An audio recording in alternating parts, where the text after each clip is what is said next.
Welcome everyone to the 51st Keshe Knowledge Seekers Workshop. And today, as usual, we'll be meeting with Mr. Keshe of the Keshe Foundation at the Spaceship Institute. And this will be our last workshop from the Spaceship Institute as we've known it before. They're going to be moving in the next while and down to the lovely town of Bari in Italy. And today we're going to have a little bit of different of a workshop in that Mr. Keshe wants to discuss the cosmology behind some of his teachings, and specifically speaking about black holes and how that relates to the nanotechnology and on the micro and the macro scale. And we'll have a couple of other questions and things to show as well as the workshop goes on. Okay, Mr. Keshe, are you ready to begin there? Yes. Good morning, good evening, good afternoon, a good day as usual to anyone who's listening anywhere and anytime. There are a number of things which we have seen in the past 2-3 weeks developing in the research side, the results and the observations, which brings into play that we can open a new door in a deeper way in respect to what you see in your test and what has been observed here in the lab test and with other people around the world. And as you see the picture on the screen, these are all connected and can explain a lot of things about the work of the cosmology and its relation to the work of the foundation. There are, as we said, similarities in every size and dimension of the working of the universe, be it in a micro to macro and vice versa. And it's just to understand the working in a correct way, or at least trying to analyze the information. In so many ways, we do not have the tools to look into deep space, into the center of the universe.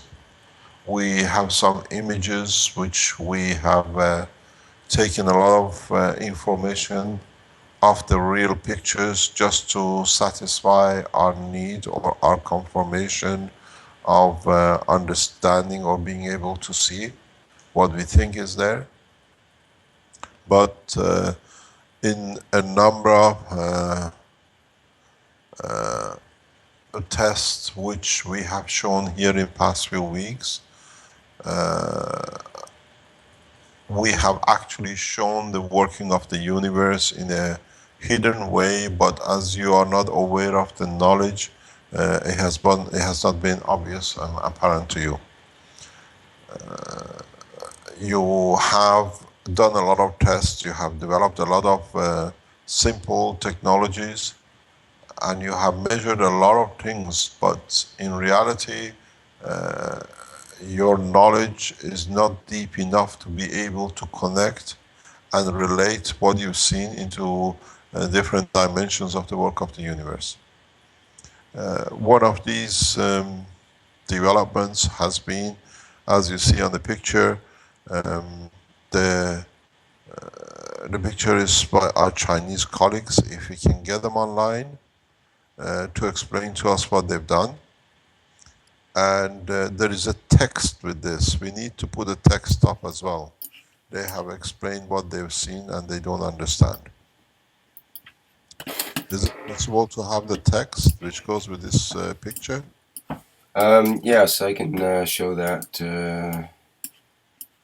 here. Sort of, I think. Let me see, I'll do a little differently like this. Okay, so what I'll do is I'll put the text beside the picture. Have we got access to our Chinese colleague in China? His name is Curl Lee, I believe. Don't see them on. Go ahead, I don't Vince. see them on GoToMeeting yet.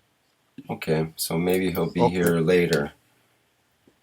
Can we open it up if it's possible to be able to read?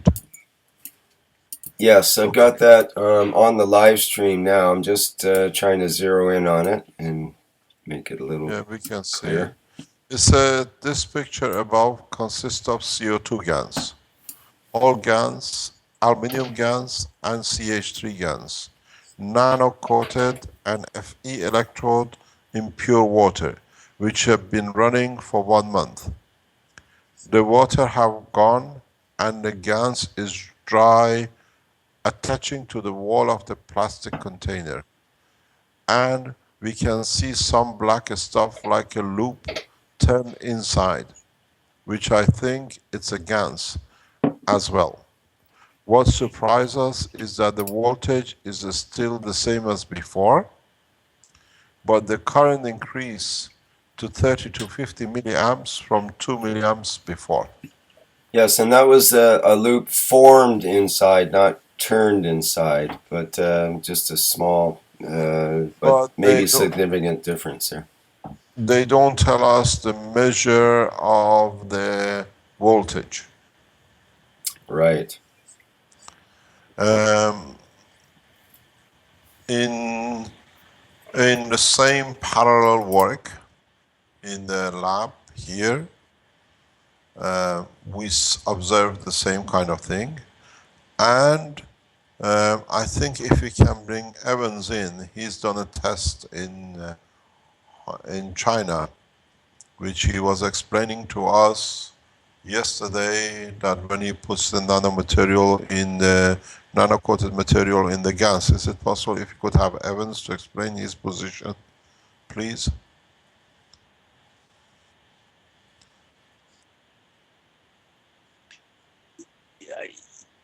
Yes, I just turned it on. Good morning. Very good, thanks. Good afternoon, good evening to you. Good afternoon. Okay. Could you explain to us what you observed in putting the nano-coated material in the GANs, please? The nano-coated material, I use a plate, nano-coated plate. Yeah. And when I measure the resistance of the between any points of the nano-coated plate, it's when it's dry, the resistance is huge, but it's popping up because it's kind of interactive. It's kind of there's a reaction with the nano-coated plate. And when we immerse the nano-coated plate in the water, the resistance become like zero, close to zero. In what water? Gans water or a normal water? Or distilled water? Actually, it does the same thing when we're producing the Gans. Like when we measure the current between the two electrodes, the nano-coating plate conduct. So we measure up to, depend on the distance between the two plates in the salt water. I think we measure up to something like 20-something milliamps. But definitely what we can conclude is from many measurements, outside of the water, dry, the resistance is very high. And then when it's in the water, and now it becomes conductive. But becomes zero. You mean it becomes like a superconductor? Like a superconductor. what happened when you put it in the Gans material? I think the same. The same. Even it's water, salt water, or Gans. So far, it seems to be the same. I didn't push any other experiment, especially with the Gans, to find out if there is a huge difference or something. But it seems to be that when it's emerged in the liquid, and the resistance gone, and it react and it behave like a superconductor, like zero resistance. Okay. This, is there anything else you can add to it from your point? No, so far I'd like maybe someone else to confirm the same. I know that for you it's obvious, but maybe make more testing in different conditions, like with a coil, and see.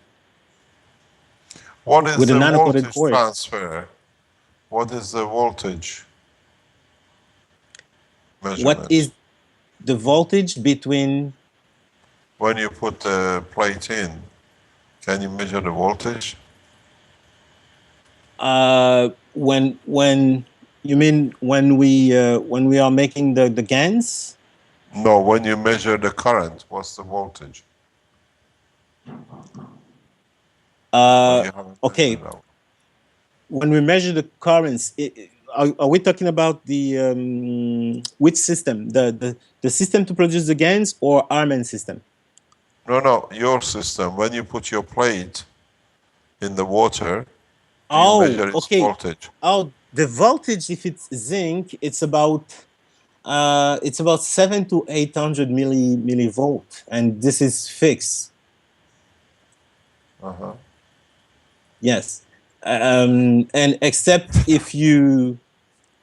when you short circuit the two electrodes, you have no voltage, but obviously you have no voltage because they are short circuit, and then you have a current. And then if you take the two wires apart, and you can see the voltage building up to 750 to 800 millivolt again. Okay. What we have, somebody says mine is also 750 volts. I think he means 750 millivolts, yeah. Okay, thank you very much, Evans. The reason we bring this into to discussion today is because if you remember I'll put the video on if it's possible, if you can see it. If you remember the working of the unit which Arwen showed last week. Um,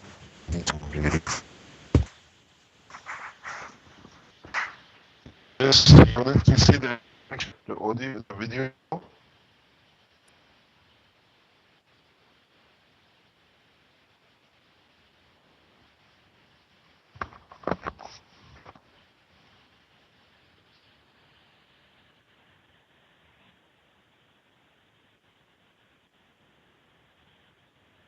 Yeah, we're just getting it now. It's a little fuzzy. It's just getting zeroed in. So this is Armin's reactor.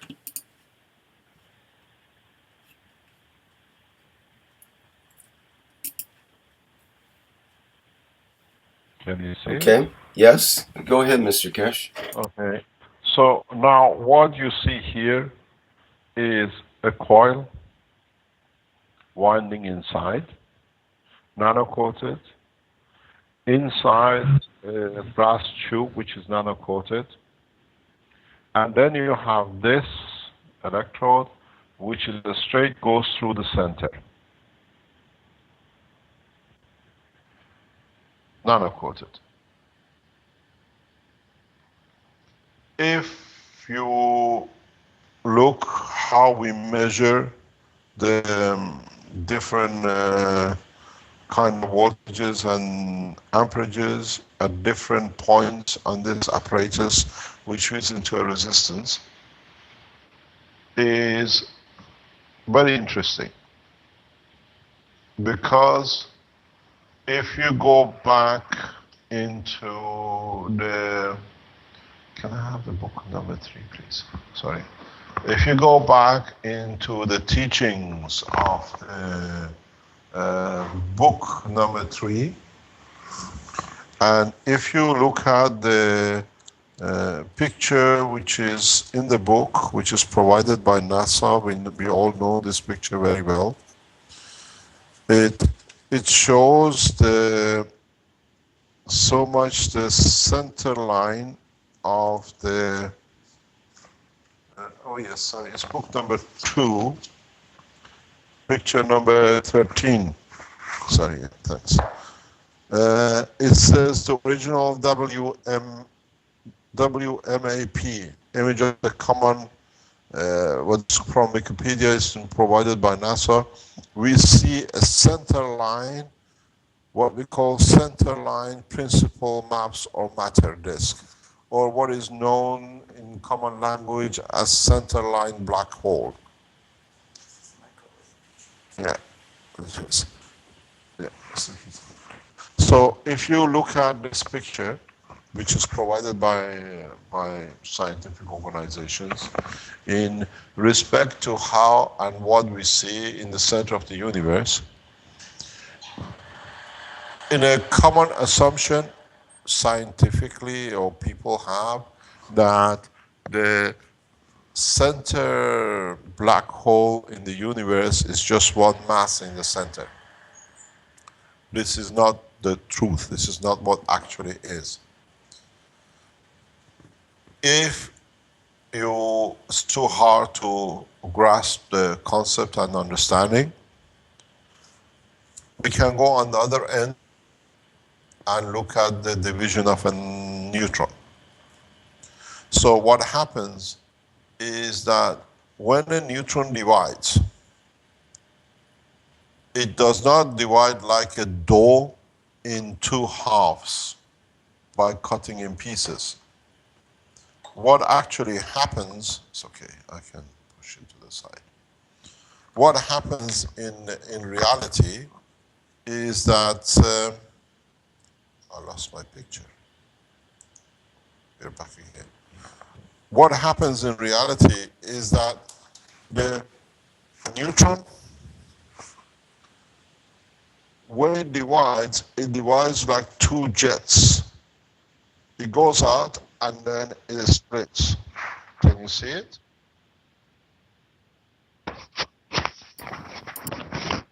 Nobody pops.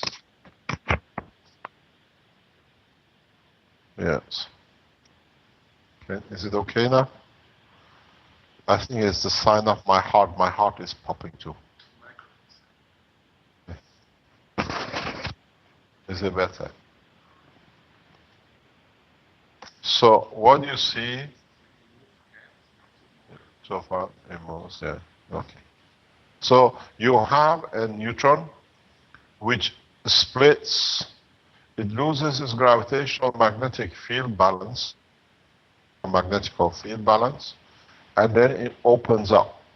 In opening, it splits in two parts, proton, and one becomes.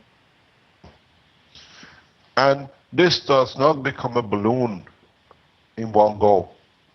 What happens, this carries on moving, and in reducing its speed, it creates its own field around the center, and in motion, it creates its own gravitational magnetic field upwards and inwards. So, till it finds its balance, and it takes its last shape, the final shape. So, in fact, what we see in picture number 13 in the book is a copy replication of the same thing, but we don't see the neutron part. Let's say our universe is not the electron part of the division of another universe, but is a proton size. So what we see in the center as a black line, which we always thought is a black hole in the center of the universe, is not a black hole. The black line is a horizontal line, which the ejection of the fields from the last universe is still pushing through as it's going through the environment of the unicos, exactly as a neutron is ejecting its material out in a streamline as fields, and for them down, they create gravitational magnetic field, and then they become what do you call it, a plasma shape. So in fact, what we see in the structure of the central line of the WMA map, it's a line which is in line with the reality in the world of physics, in plasma technology. So we do not have a central line, a central hole in the center of the universe.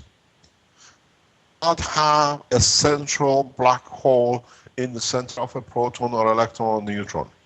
We have a elasticated shape of electron proton which is on the move, and that movement creates its own friction with its own structure. What does it mean?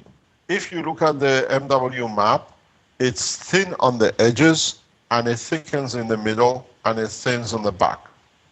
This is the direction of the flow of the plasmatic materials which have created it. This is the tip of the arrow.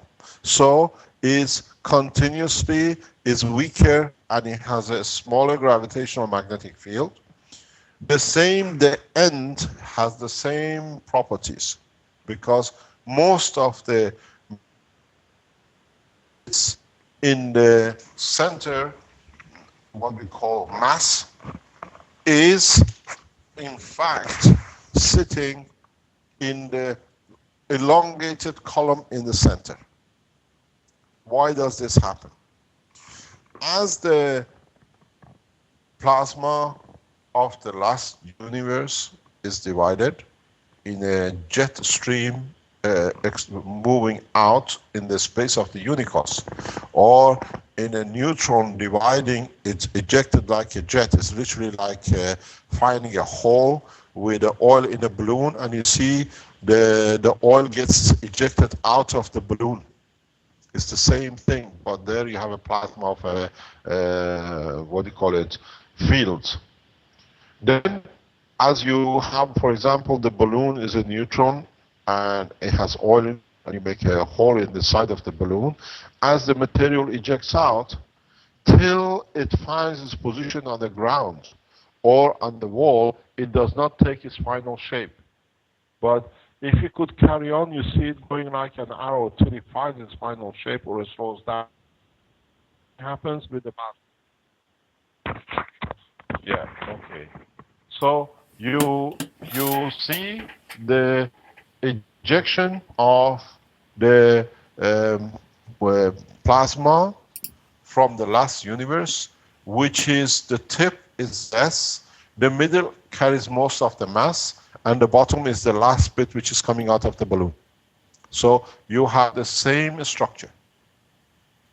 Then what happens in the condition of the plasmatic magnetic fields, the head fields have already slowed down.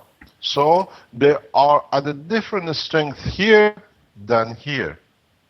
As this second one approaches to the first one and it slows down in interaction, then it turns and leads to creation of new plasmatic magnetic field environment. And if these new strengths are at the strength of the matter level, you start seeing creation of matters around the central line.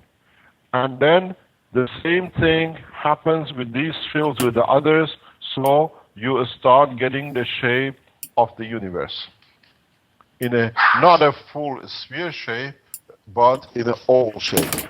As we've seen, and this confirms, this behavior confirms the shape of the universe as we've seen it and it's been planned on MW map.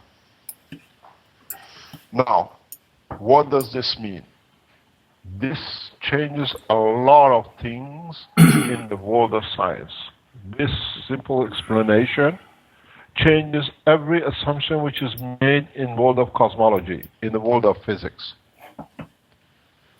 In so many ways, what has been assumed by the scientists as CERN, that what they call God particles, we show how God particles are created, how matters are created in a plasma of a proton, electron, or a universe.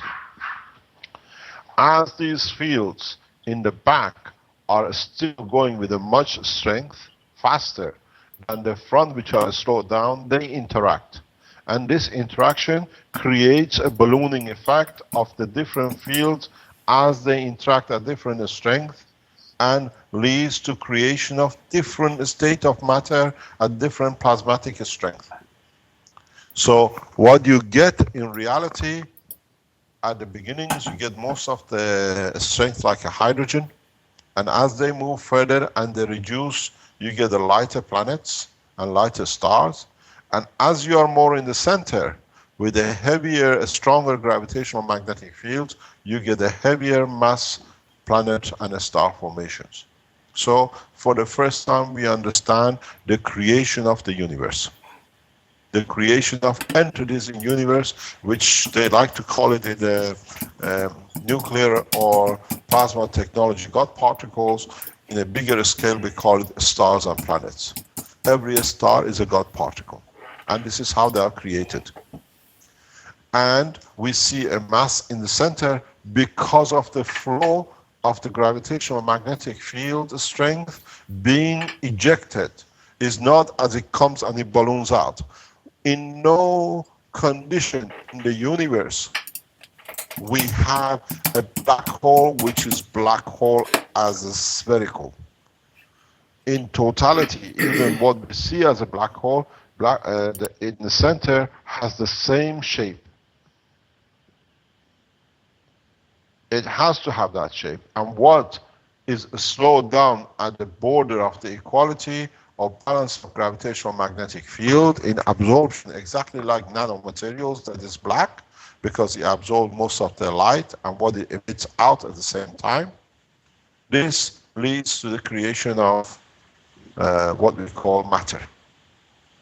Now, this brings what we've seen and what we have seen here in test. In the helmet, in the lab, we've seen the same thing. We set the system at current on the base and the top of helmet at 0.1 volt amp. There was no change. Yesterday, we reconnected, separated the helmet from the bottom. Yesterday, Armand isolated the two parts. And we increased the amperage to 0.2. And in this process, up to now, we see zero voltage, but we see current flow. Even in this apparatus which we have, which you see here, and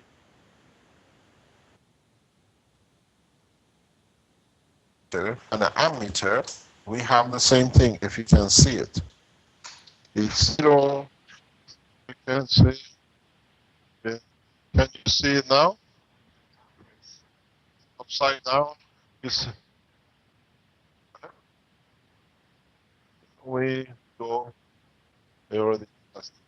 Okay, we try to give you a better look. Can you see it? Is it better now? You can see it. We can't move it. So, as you see here, the voltage is still zero, but we have 0.5 amp. So, the condition comes and the explanation comes, how can you have no voltage but amperage? And how can we reach such a condition? The fact is that we go back to this because you can see it, then you can understand it easier.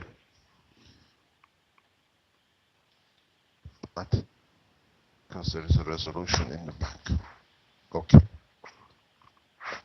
In this apparatus, here in this picture, we show the center line here. Center line is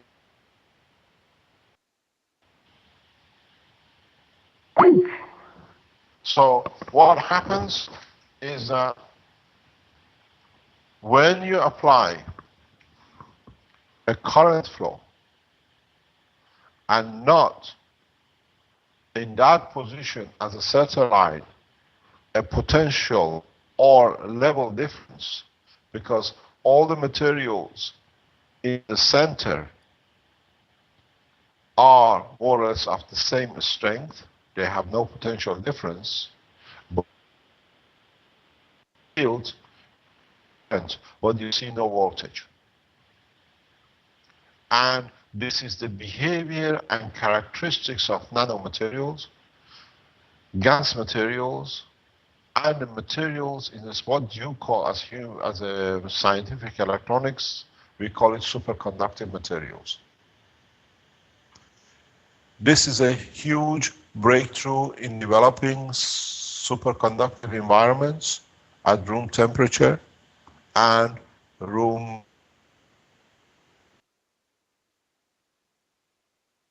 So what happens when you put a current through the center? You replicate the same process as what happens in the center of a universe or the center of a proton or a neutron.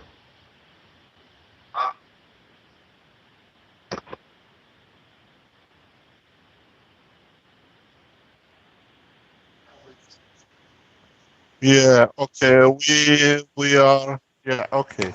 We're gonna switch off the live stream in the lab. Maybe we get better. Yeah, okay. So we might have an answer that we're looking for. Okay. In so many ways, what we see in this process, we see very much, if you could measure the environment around this, we'll see a universe, universal structure, where what we have encapsulated in the center is the center of the universe line, and around it we have the same kind of fields. What we call is Coulomb's barrier, or what we call the universal barrier, or what you call the atmosphere. So in reality, in a simple structure setting, and what we saw with our Chinese friends, when you reach a point of free motion, you jump from 0.2 amp to 30 and 50. This is because now when you created the right condition, you are traveling in no voltage area, there is no potential difference, and the current flow becomes free. So the current increases. You go with a faster motion in a vacuum condition. What happened in the plate with Evans, that he sees no resistance, due to the natural nanomaterials and the thinness of the plate, in that condition in the water, the gravitational magnetic fields of the nano layers, instead of going outwardly, they go inwardly. So at this point, because the protons and electrons in the structure of the copper itself are magnetic gravitational field elements, they become part of the magnetic field environment, and the motion literally becomes irrelevant. Physical vibration of electrons is irrelevant. The resistance is irrelevant, because all the energies are now transferred on the magnetic field, plasmatic magnetic field condition, or what you call a superconductor. So to create a superconductor condition, you can put a material, even non-nano coated, inside a Gans material which is coated. If it's thin enough, the fields will make the resistance in the conductor, be it copper or whatever, more or less zero. And the material behaves as a Gans or a nanomaterial, even though it's in a matter state. This goes back to our teaching on the health, with the explanation of the working of the guts and stomach and the intestine. And what we explained, that the minute you put the matter in your mouth and passes through the back of your throat, the food, the matter enters a gravitational, plasmatic, magnetic anymore. And now you see the parallel in the work of the universe. And you see the parallel.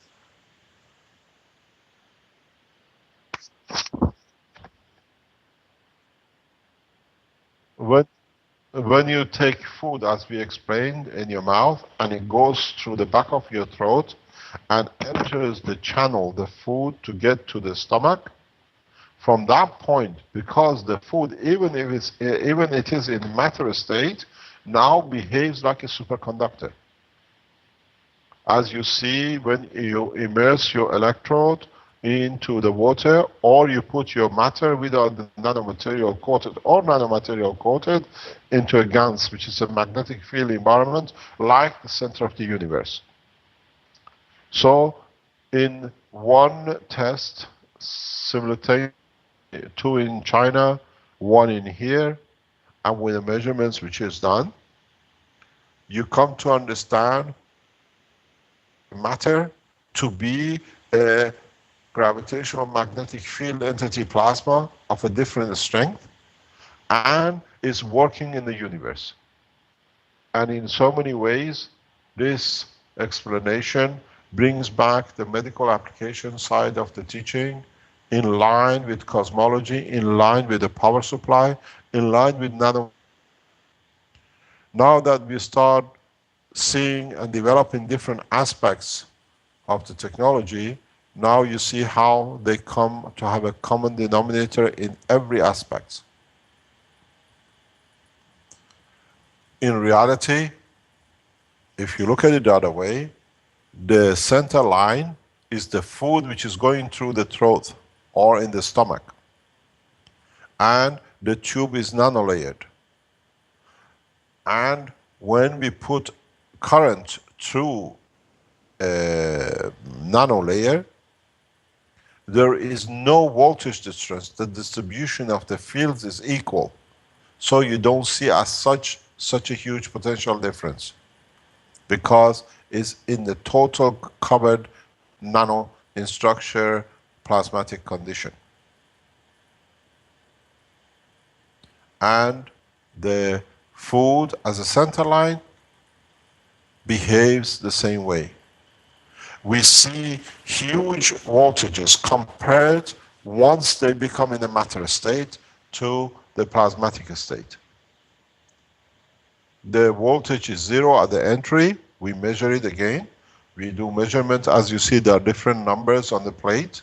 We measure current and voltage at every point. The voltage is 0 at the point of entry, but the current at the moment is 0.5. Yesterday we did a 0.03 test. Voltage is 0 here. I don't know if are you trying to show something or? No, it's the same material on the table. It's just my pen. Can you see the movement of the pen? No. No.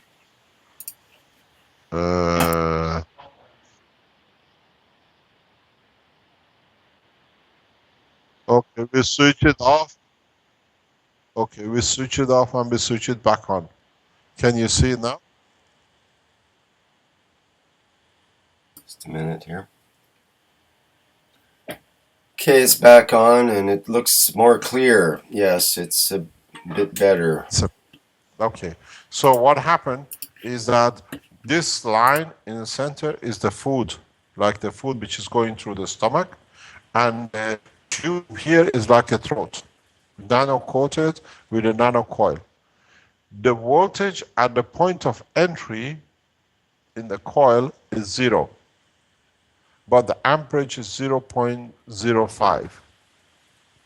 And once we transfer the no voltage 0.05 amp into the structure and we measure in the matter state, which creates a division between different layers of the atomic structure of the matter, we find half a volt, and we find in measurements around 1890 microamp.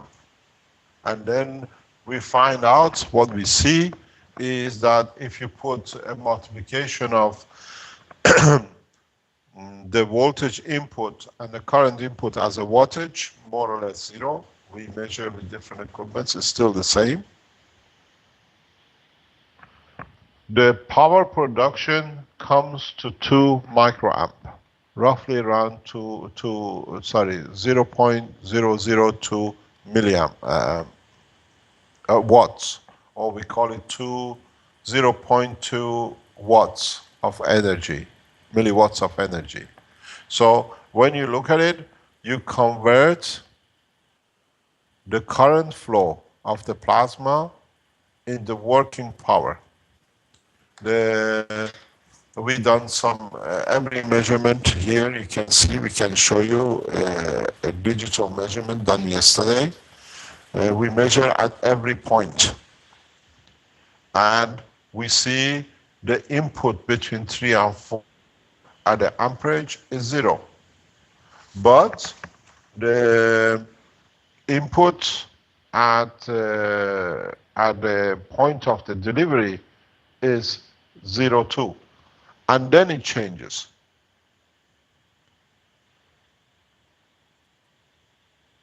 Where, if you look, the amperage is 0.04, but there is no voltage measured by voltmeters and ammeters. But once the flow of the current or flow of the field comes to a halt and leads to the creation of matter state, then we see both current and the potential difference. This is very important for those who work in a material state. I have a very strange look on the table by Marco. What are you looking at? I'm just thinking. Just thinking, hard thinking. So what we see in a very simple structure, we can explain the parallel working of the universe in an atomic, molecular, and plasmatic condition. In a very simple way, solves a lot of mysteries in the world of physics which never been understood, and a lot of assumptions which has been made. All these assumptions with very simple tests come to an end. And it can show the reality. And that's why a new dimension to the world of physics and plasma technology needs to be added. If you put the current flow through the center, where the flow will be outwardly, then you will see the same parallel structure as you see in the universe, where the center line becomes the what we call the principal matter line in the center of the universe, or in the electron, or in the proton, or a neutron. But you have to realize one further point, and that is, even in the molecular structure, the whole molecule has this center line. No matter, even in a matter state, is ever standing stationary.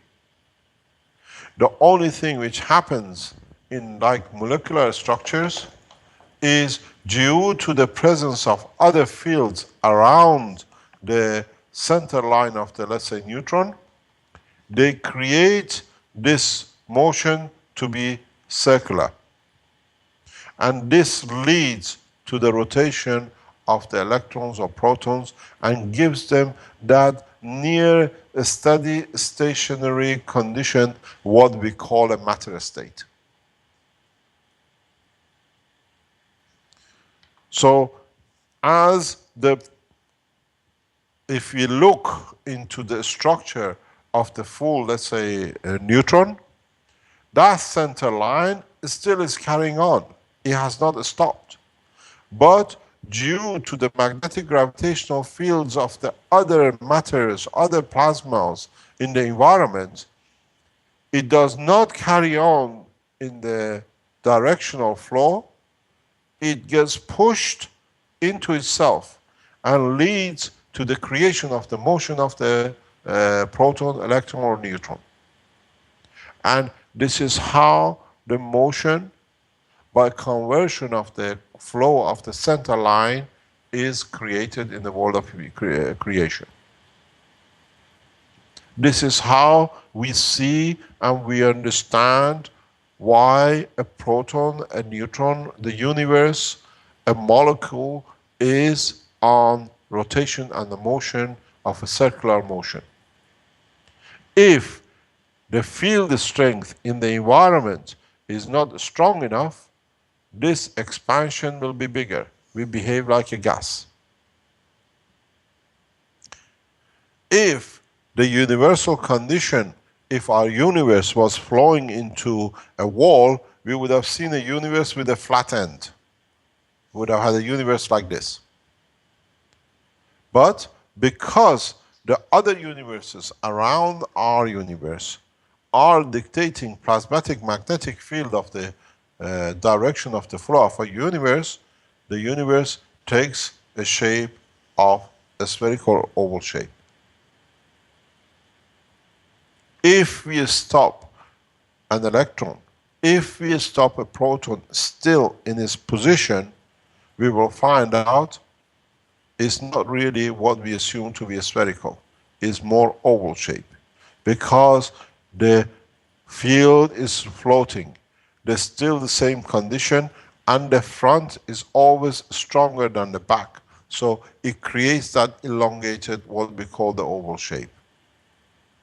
Because as the fields are returning back into the end of the proton, they gather energy and fields in the center, so they leave a stronger shape.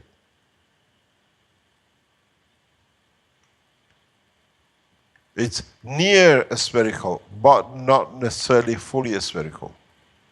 But when you become a matter state and you change the rotation in axis in respect to the another entity, like Earth in respect to the Sun, you get a full spherical shape. Because now the environment dictates the shape in a solid state matter. In the gas state, you have, that's why the gas takes the shape of the room, the shape of its container. Because we allow the freedom of the motion in how it can be added and how it can dictate its position in respect to the condition it's in.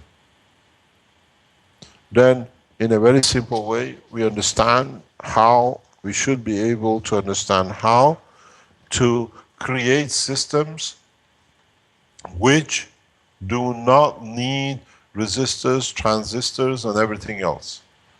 Because now we can dictate the speed of the motion, and we can dictate the speed of the change of the motion. We can dictate the distance that this motion can allow itself to be opened up into. This can be done with one plasma, it can be done with millions of plasmas. It depends what strength plasma you place in front of the flow, and how much of it you're trying to resist by creation of the plasmatic magnetic field pressure. This changes the whole world of electronics, and this changes the whole world of what we call space technology. Travel without resistance. Because by the gravitational magnetic fields which you create around your craft, you dictate the thinness and the thickness of your fields, or the strength of your fields in respect to the environment. At a further distance, you create a weaker, similar to the environment which you're traveling in, so you have zero resistance flow. Superconductivity. The speeds at the speeds you decide in your central line of reactor, hundreds and thousands of times faster than the speed of the light, as we see it in the matter state. Einstein was not wrong in saying the speed of light is ultimate speed. The speed of light is the ultimate speed in the matter state. Because after that point, it reaches a strength which cannot be faster, because it's conditioned by the higher strength. So the speed of light is conditioned to the magnetic field strength of the environment. The speed of light in the principal strength is totally different than the speed of light or visibility in the matter state. If you can create a speed of plasmatic magnetic flow very much as the center line of the universe with such a strength, then you will see you can travel with the speeds which are at this strength, not at the strength of the matter which is created when it's slowed down.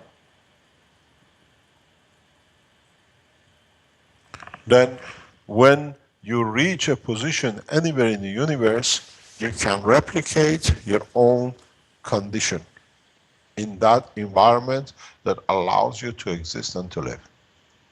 You do the same thing in your stomach.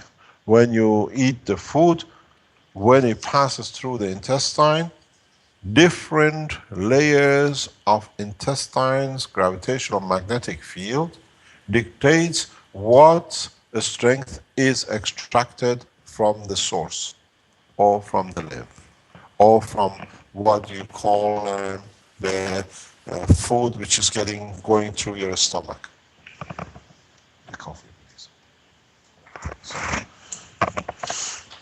In past 1 hour, if scientists understand what has been explained and expand on it, and we teach this and we explain it in the university in the opening months, then a lot of mysteries and myths in the world of creation, which has been assumed due to not understanding the fact and the truth, will be resolved.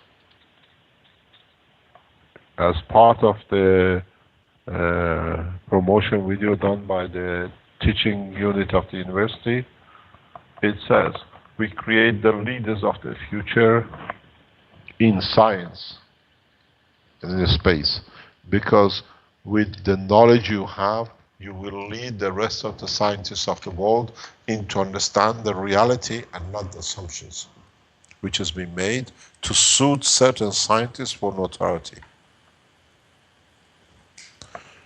We have to be able to achieve a full understanding. We have to understand without prejudice the reality. that it doesn't suit a PhD or a master or a professorship. Then we don't have anything to protect them. We can look at the reality and the structure of the working of the universe and the systems for this. Has been a question for Arman. He's tested everything. He says, I have no voltage, but I have current. How is this possible? There is something wrong. Measures it. It's still the same. It says there is a short circuit. We open the hat, we call it. I think you have to take this away. So underneath this. We took the helmet apart yesterday to isolate it. And in that process of isolation, we measured the resistance of the nanomaterials which he coated several times over a few days inside the helmet and on the plate. We saw a very strange phenomenon yesterday. The plate is spherical. You all have seen it, the base. And I think it's our American delegation. Armand just arrived. Yeah, open the door. Oh, Caroline will do, no problem.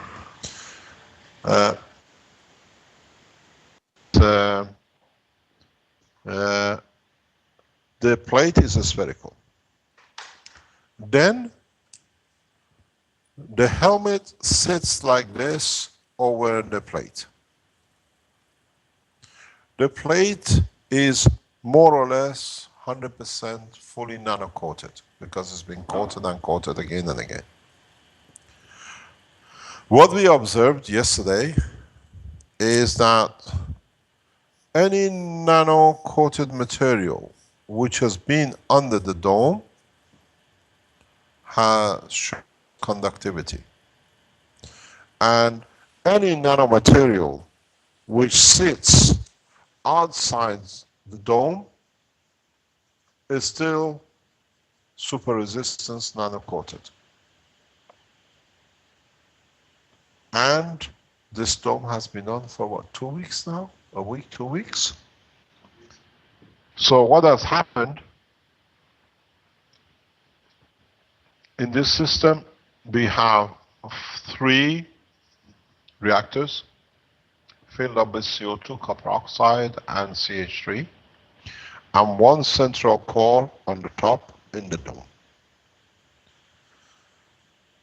The gravitational magnetic fields released by the Gans within the cores have changed the characteristics of the nano layers, even though not being in touch with them, but interacting with their fields, and have converted them from a nanostructure back to a nanostructure matter condition. We're still black. We're still nano layers with totally different behavior. In so many ways, nano layers, in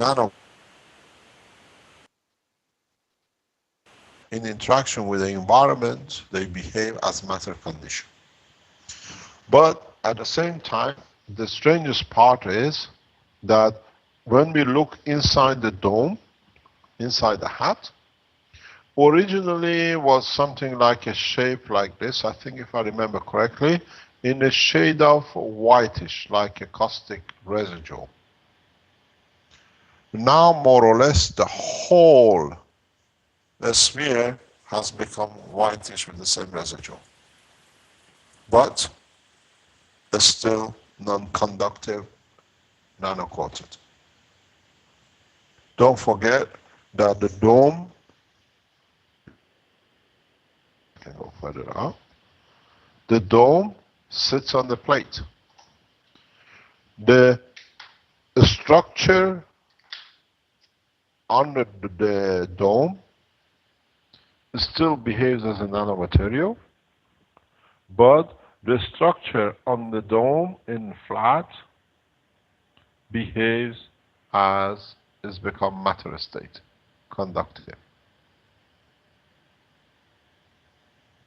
We have added now 2 electrodes and 2 electrodes outside,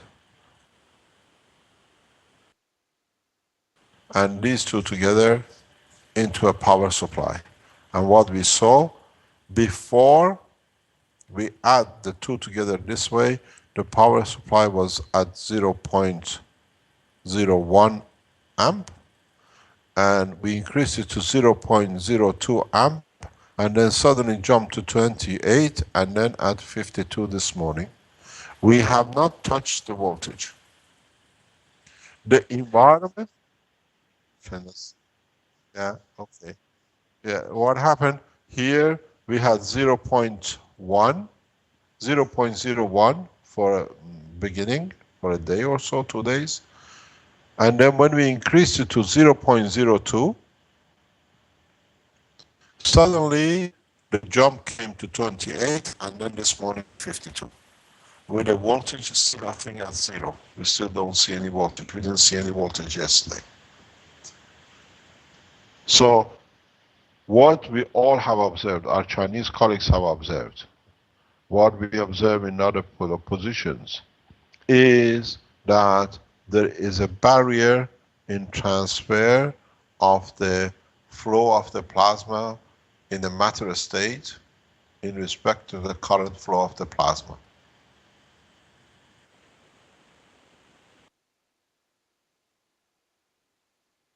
What do you call it? Analyzed. And then we see at what point call the separation of the plasma matter state starts. And then this gives us a new material condition that by current flow we change the characteristics of the matter to a superconductor or a superresistor as we wish, in the bandwidth which we wish. And in so many ways, Chinese colleagues have supplied us with the 1 and 2 rings, which is the iron caustic moving, iron Gans moving into the CH3 environment. We see a current flow between the plasmas.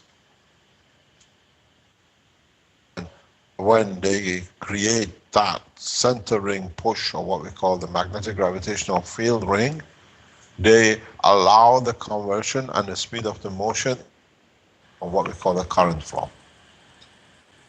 Because at that potential, you create a higher or lower current, or you can dictate what current you want to extract from the material or from the environment.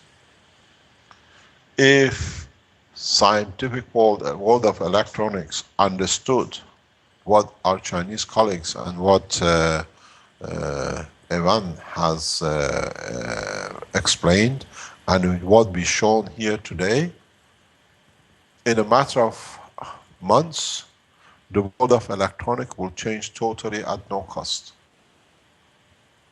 All you need to do is make very much what Mike showed us in his first presentation with the rings. And that's what I explained. If you understand the behavior of the gravitational flow or the speed or the current to create the pressure, then you understand how you can control the thickness, the flow of the current and the shielding in the space technology and in electronics, because there is no difference.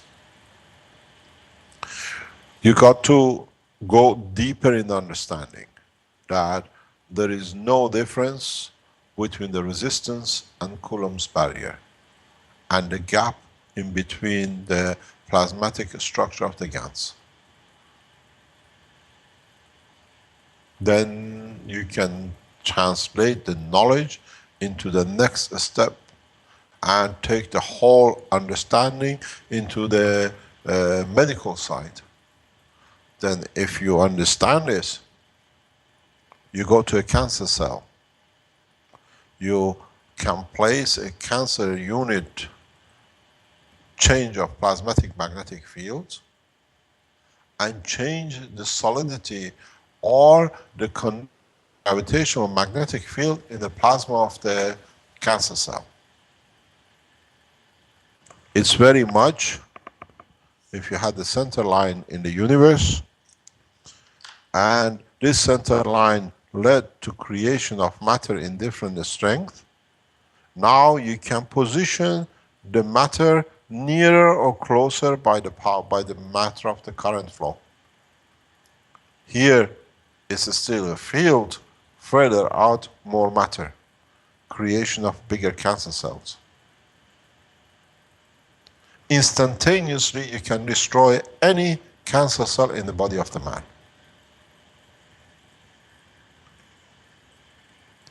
This is a development that we will show in the coming months in Barry.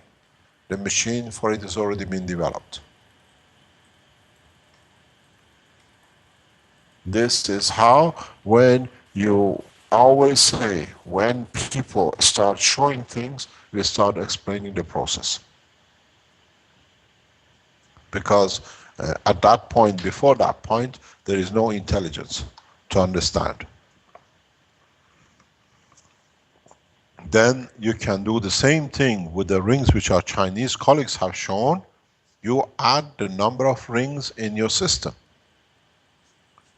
And then you extract the current or introduce current the way you want.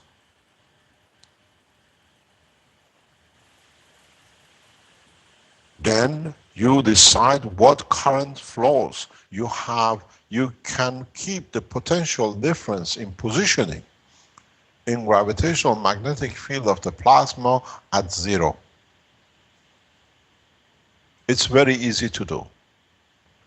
It's the current flow of the plasma, at what speed the river flows, which dictates at what position from the current you'll have the potential difference at the strength you need.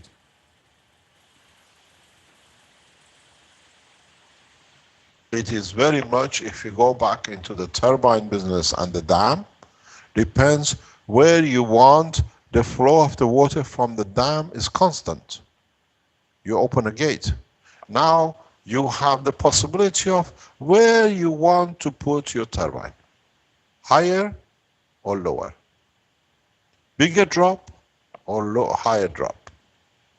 You want to catch the energy immediately as the water released, or you want to put it at the bottom of the dam to catch a full drop and conversion.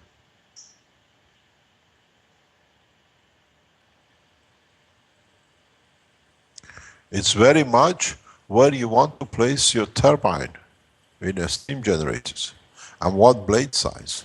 Now you can make a turbine which the blade is the same, they don't need to be conical. Then the point comes, does man need to produce kilowatts in the electron motion, or does man wants to work in megawatts in plasmatic motion? This costs a lot of money. Megawatts in plasmatic costs 0. Literally nothing once you produce the plasma. The whole understanding of the new technology is the application of technology and conversion of new systems. I explained this to the knowledge seekers in the past few days. Your body weighs, let's say 80 kilo, 50 kilo, 100 kilo. How much energy do you need to move 50 kilo, let's say 200 meter? How much energy do you need to walk a marathon? If you are moving 100 kilo on the back of a truck to pull it the 25, 26 miles. How can the body of a man with micro plasmatic amperage does the same job? You don't put 100 liters of fuel on your back and you run a marathon. The body converts the energy of the plasma of the hydrogen in your body in nano and less than nano watts into motion of hundreds of kilos of your body for a long time. Because it uses plasmatic condition, energy, and not vibration of electron. It's time to move from what we have learned and put a cross on it and move in the plasma, motion and energy of a plasma, and work in nano and milliamps and milliwatts.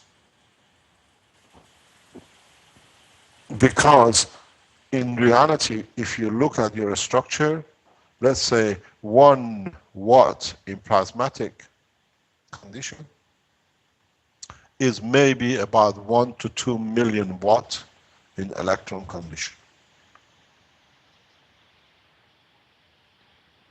It's much easier to work in a 1 watt in plasmatic and create that condition to achieve motion and energy conversion than going to 1 or 2 megawatts in electron vibration. Go back to the pictures of the creation of the center of the universe. Higher energy stars, higher energy systems in the center. The lower the strength to the boundaries of the universe shows masses. Needs more energy to create the motion, even in a plasmatic condition. If the new generation of scientists which come out of the institute from next month or so understand and grasp this condition, we walk away from burning of the fuel very rapidly. We walk away from understanding that we have attached ourselves to a slow donkey, and we always had the facility to move with the jumbo jet. It has been our choice, it hasn't been forced on us. But according to our intelligence, we chose the donkey. Now in the institute, we try to teach you in a very simple way. You don't need to carry a backpack to feed the donkey. You only need the tablets, and you can do the same job 100 times, 1,000 times faster and better with a new system of energy production. By moving into a new fuel system, what we call plasma technology. By understanding the concept, not, but as we have been told all the time, show us, show us. All the technology within the hand, within the reach of the followers of the foundation in past year is there for you to produce everything. But as I always say, you're too narrow-minded and too much focused on matter condition than the plasma condition. It's the same with the communication lines. You don't need huge towers and so much energy. It's the same situation with the Iranian nuclear the proliferation condition. They are moving in a fast direction in a plasma condition to create a matter condition, and the West has not understood the development. We are going in a direction to the next generation of fuel production. The fuel which is part of our own body, but we have never understood to utilize it. And this is the job of the new institute as it's established now, to teach and bring the new understanding in the evolution of the man's science and knowledge and technology. The simplicity of understanding the basic process of the creation. All of you have seen the MW map for years on the internet. They show the heat flow, they show everything else. But It should have given the first indication. This is the, you don't have a stationary entity sitting there. There has been assumption and measurements that the universe travels at 1 million kilometers an hour or a second or whatever. But where does the motion comes from? And how come this center line is kept constant at the same time? With a simple explanation, now you can understand. And if you understand this process, you go from principle all the way to matter and submatter. And it depends what current flow you want to flow between the center and outside. Because the current flow at each level is constant. Is the potential difference at different levels which gives you the matter difference. This is what you have to grasp. Once you grasp this idea, and the principle is very simple to run anything you like. Your current flow at any level is the same. But the potential difference comes as you travel in different length or position of the plasma. Here you have white, here you have green, here you have blue. And where you want to be in respect how much blue you are prepared to compensate or give energy-wise in plasmatic condition to reach the other states, but you still travel at the same speed. The current is the same, current flow. Once you translate this knowledge into the matter state, then you can even play the same thing in the matter state. That's why Evans tells us when you put the plate in the water, it behaves at zero resistance. Because now the environment of the water, due to gravitational magnetic field of the water, forces the fields which are radiating outside to be resistance inward into the center of the plate. And now the whole thing behaves like a plasma. You change the condition, you change the environment. Try to understand and not just say what happened, this happens and I don't know why. Any changes you see, before you look into the change, start looking the condition and the environment which created that change. Then you add to the knowledge of man. Then you can make the difference in the technology and understanding of new systems. What I've seen in past weeks and months, every time we bring somebody on to explain their system, they show, oh, this happens and I see this change. But no one ever has said, okay, I changed the condition, I changed the environment. What that environment added or changed in the characteristic of my material.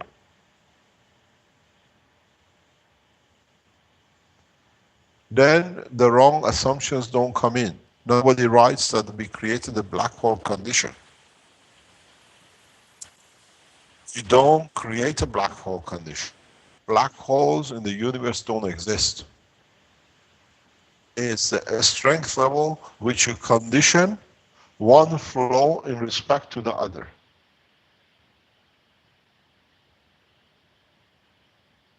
In the pictures shown by our Chinese colleagues, they see the ring, but they don't understand why something goes from 30 to 50. And then they tell you in the writing what they put in there. You have different materials which the water hasn't disappeared.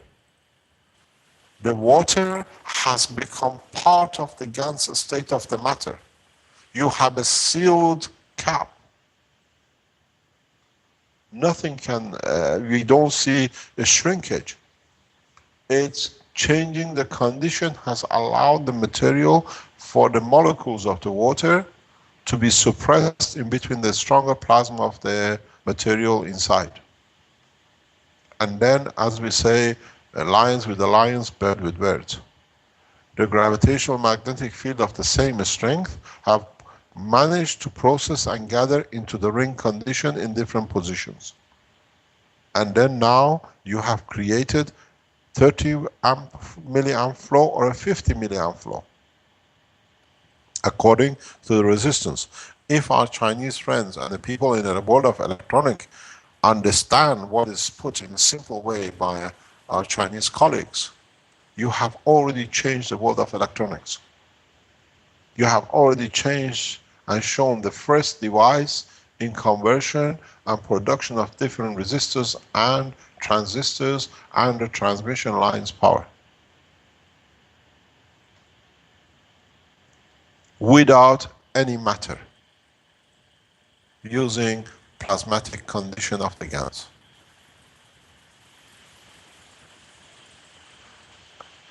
The 2-3 pictures we've seen and the explanation by Evans and the pictures from Chinese and the test done here in the lab changes the whole understanding of the world of energy transmission, transformation and conversion. If Evans understood what he said, we spoke yesterday and I understood he does not understand, he hasn't grasped what is done, and now maybe he understands better. You don't need superconductors to go at the room temperatures not being possible. Nanocode, I explained this 2 or 3 workshops before and nobody grasped it. Now maybe we extend it and you understand it more. You do the same thing in the stomach of... What do the acids or enzymes do? The enzymes and the acids, whatever is in your stomach, create the same condition as the water. Push the material, lettuce or a carrot or a meat, to convert, to open up to become gas. That's all it is. There is no difference. The enzymes and the acidity in the stomach and the water in the tank which Evans shown or is tested. You create a condition by to pressurize, to open up the atomic lettuce or a carrot, as we saw in the pictures which Dr. Elia showed a few weeks ago, into separation, atomic structure separation, and into a plasma. Now you can do whatever you like with it. And then if you understood the principle of the conversion, you can change the atomic structure of a lettuce to plutonium, or you can change it to a banana. From the energy aspect level when it gets to the intestine. Because it carries the energy level. Is the lining of intestine which decides what energy wants to take from where, at what level. So it creates the parallel power magnetic field condition to extract. Magnetic for a copper, magnetic for calcium and the rest.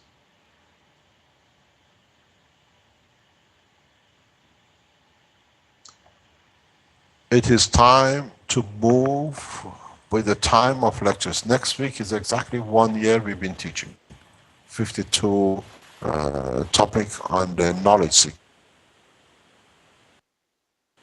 It's a good time to start a new of working and understanding why do you want to go from, let's say, to New York for weeks and be in the hand of the mercy of the weather, where you have a fast boat in your hand and you can go within hours. We have chosen to rely on a curtain and a pole stuck onto the piece of wood, where now we have the choice to go with the most advanced technology with less fuel and with certainty. We've chosen to practice in the world of matter vibration what we call electrons.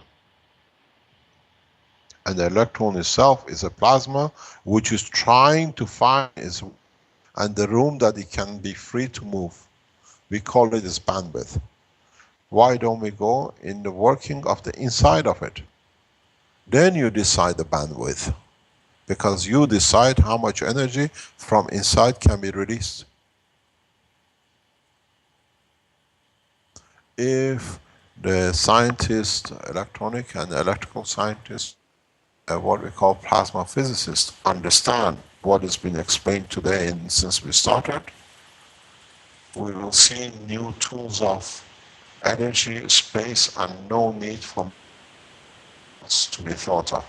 Because you decide what you convert when you convert at zero resistance.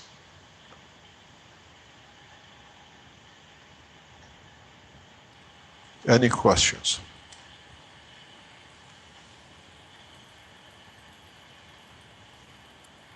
Mr. Keshe? Hello? Yeah, can you hear me? Yep, I can hear you. So I think he can. Okay. Yes, if you no longer need the video, could you please turn it off? We're getting some really bad bandwidth today. Thank you. No problem. Is there any questions in GoToMeeting? Oh, we can finish at 9:30. We've never done this before. There are no questions today. So let me see. We do have a little video that we could show from ZG Dawa showing hemoglobin and lymph through a nanomaterial creation of nanomaterial, basically with iron. Perhaps we could show that. It's a couple of minutes long. Where are we? We have lost our live stream. Can you get the live stream? It's just showing the Spaceship Institute insignia there right now. I'll put on the little video, and it's a YouTube video. We'll have a look at it here, and perhaps you can comment on it. Can you just hold on one moment, Rick? Sure. Just real quick, just give me a moment.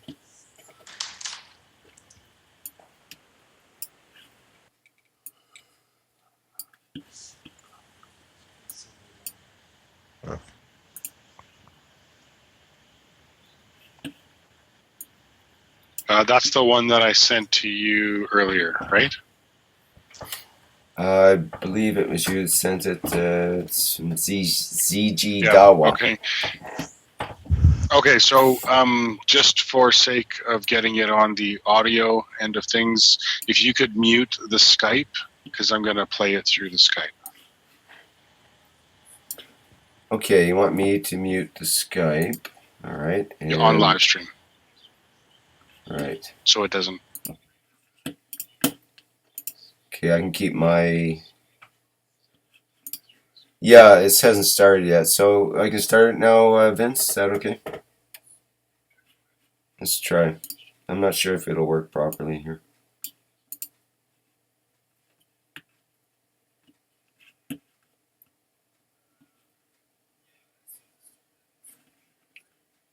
Okay, so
Yeah, people in live stream haven't heard what I'm saying here.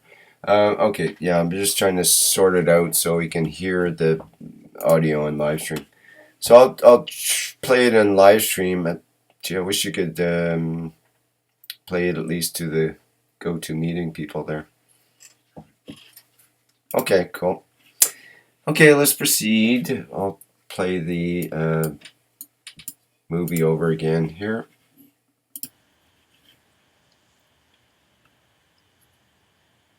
Words a little bit. Here is this was that wrench that I started back 2 weeks ago. And I've just been kind of letting it cook away there. You can see nice, pretty nice layer of aminos. Not really a lot, but we're definitely getting into the blood zone here. Very dark. I think the steel creates a very dark black because that's what happened on the zinc washers I was using. Once it got through the zinc, it started producing very, very dark Gans, which I think would be the iron, steel. This stuff is really thick. I mean, practically looking at hemoglobin here. This bolt didn't do anything until it finally got through this layer of whatever it is. I still don't know. I gotta look it up. Now that it's down to the iron, it's producing some whatever it looks like CH3. You can see. Let's see if this will focus in on you here. You can see a layer on the nano-coated copper plate. So it did attract some of that to it, but otherwise this water stayed pretty clear except for particulates in the air that fell on the surface. It just was very non-reactive. But now I got all that goo going.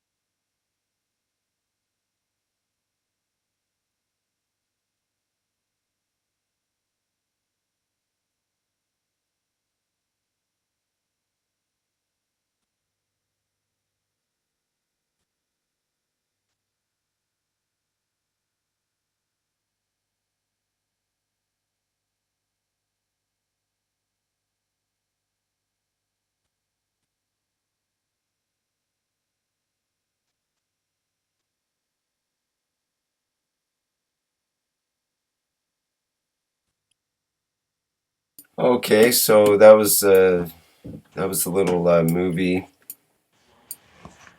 that shows some of the different kinds of GANs from that experiment.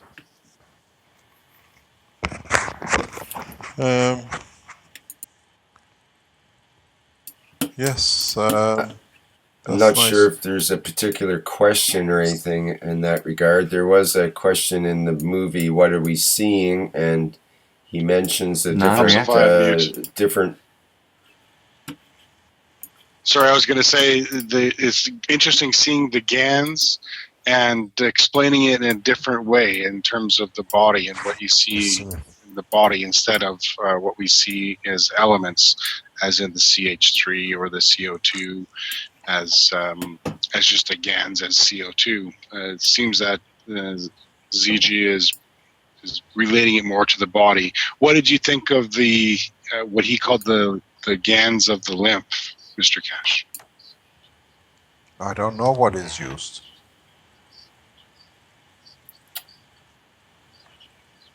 I think it was magnesium. The lymph itself is in the Gans state. Did you put a blood in there, or did you put a, what do you call it,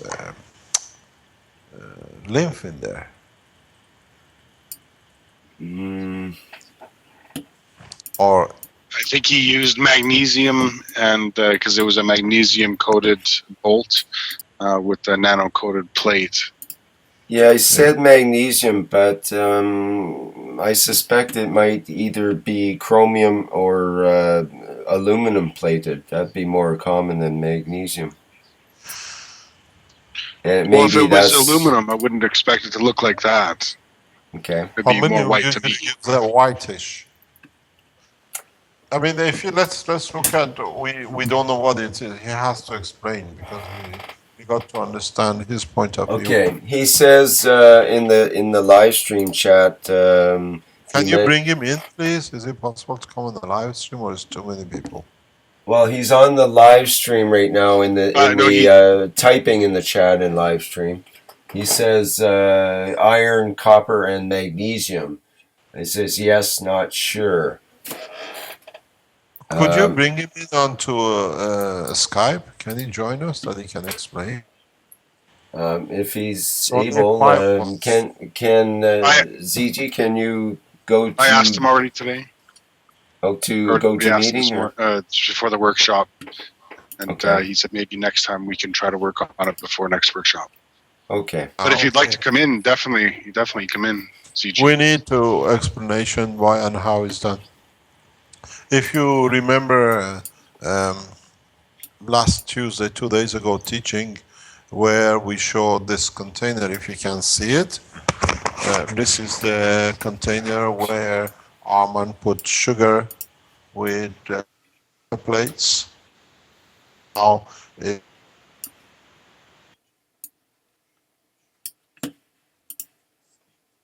We lost your sound. Lost your sound temporarily, Mr. Keshe.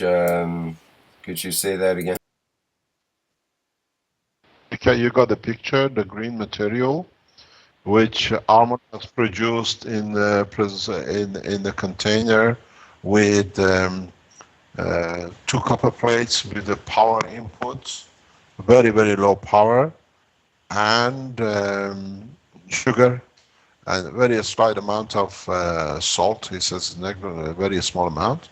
And in that process, what we do, we can show it. If you empty the liquid from the material, you see the blood cells. The red blood cells can be seen very precisely. I think we need you to show this. You can see the red spots. And they are there. They wash away ink and they coagulate again like blood. And it runs like a blood. It's exactly total behavior of hemoglobin.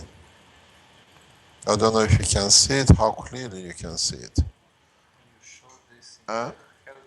We show this in health, but it's the first time we can open it. And if we play with it, if we run it, it dissolves as a blood, but it's still underneath. It goes reddish on the sides, and then it comes back again. So we have a simple way what our colleague in China is showing, that if you create the right environment and you have what we call the copper, which has all the coppers in your material, is not all copper 63. Is the spectrum of the isotopes of copper, as we explained last Tuesday, that some of this copper is on the field, plasmatic magnetic field of the iron, and creates the condition of hemoglobin, or with a protein in the water, with the iron which is in there, behavior of the plasma iron, leads to production of the plasmatic condition of the hemoglobin, what we call blood.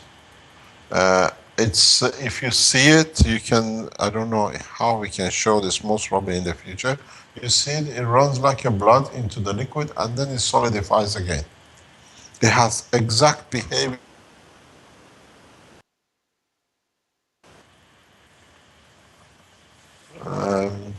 One of the first things which we do in training, in Barry, will be in collaboration with the hospital or the university there for analysis of all these new materials.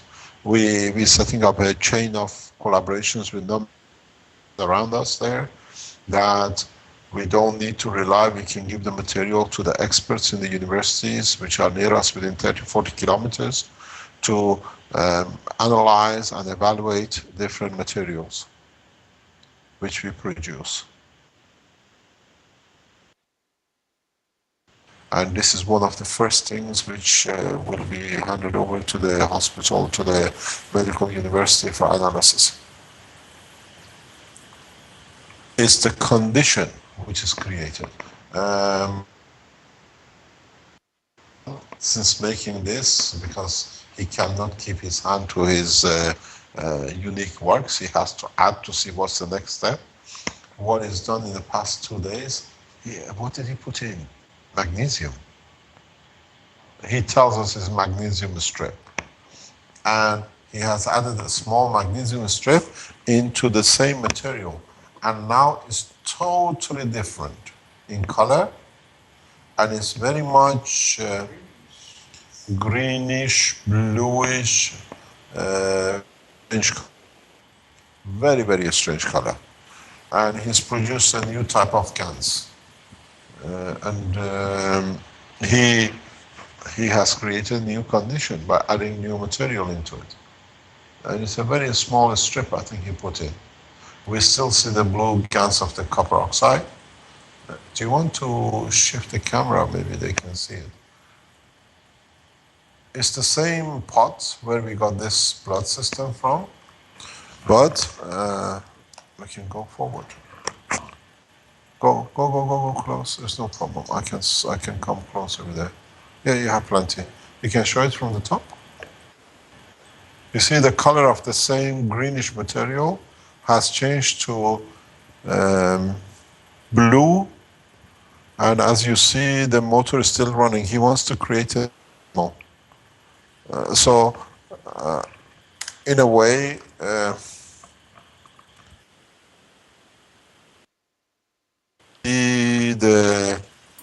what do you call it? By changing a slight amount of the environmental condition, we are literally creating new materials or new conditions for a structure. You said Armin wanted to create a new. He wants to create new animals. New animals. Okay.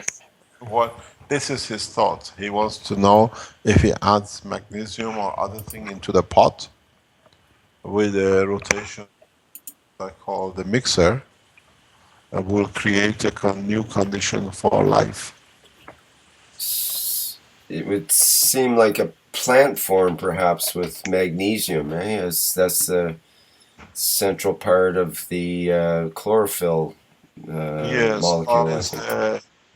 now it's become indigo blue color at the moment.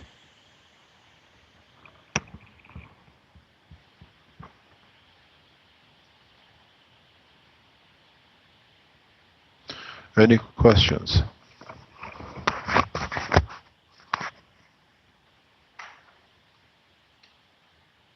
Hello? Hi, Mr. Keshe. I have a question about something, and this time it's highly theoretical. Who's and speaking? I want to say it's Ivan from Bulgaria. Hi, Ivan, you're there. Good morning. And good morning. What's your I just want. today? I'm sorry. I said, what is your headache today? What would you like to understand? There is something that I cannot explain logically to myself, so I wanted to ask. And when I speak about elements in this question, I refer only to their magnetic gravitational state, not to the matter element. So, in the past workshop, as I understand, when we have element, element has a central mass. Let's say copper has certain central mass, and according to the central mass of the element, it is it has certain magnetic gravitational field around it. So from this position, as I can understand, this element can attract all elements around the state of its central mass and down. But as we see in Not the really. Fukushima No, experiment, no, no, no, no, no, no, no. I understand. Maybe let me extend in what you're asking, that then we understand your question correctly, and then you carry on. You mean that if, let's say, you have a copper gravitational magnetic field, anything below copper will be absorbed by the copper. Am I correct? Because it's no, below no, is no. the I do not. gravitational magnetic mass. No, I do not mean that it's going to be absorbed from the copper. I mean that it has the opportunity. Let's say that maybe if we put in the environment, it can attract elements around, or it can create elements around. Like when we do with the CO2 kit, when we have copper and some element down, we attract elements around the state of the copper, something like this. You see, And CO2 is maybe near in let atomic me, mass. yeah, okay, let me explain something maybe we add to the knowledge. If you say this is the Gans of the copper, and this is the, let's say, the Gans of the oxygen,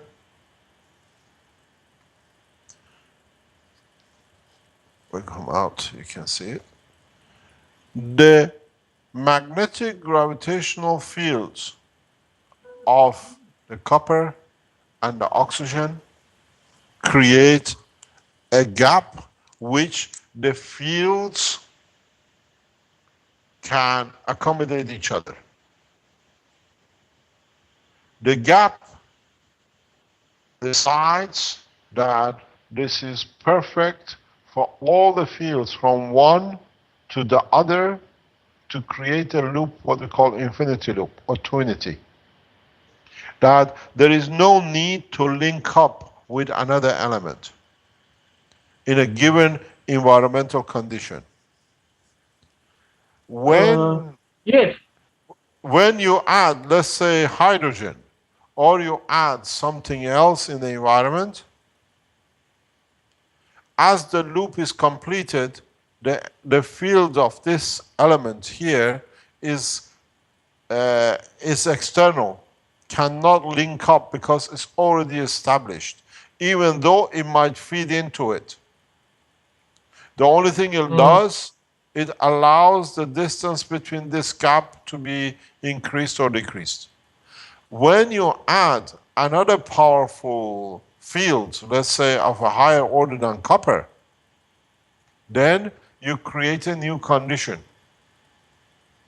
Would this loop needs to give to this loop to create a new loop as a total entity. Then you get a new plasma as totality. But the weaker material fields do not become part of once the loop is created. That's why we call it the CuO, or we call it the CO2. Because the combination of two oxygen and a carbon allows the balance condition of the original mother, which was nitrogen. This is important from the gravitational magnetic field strength.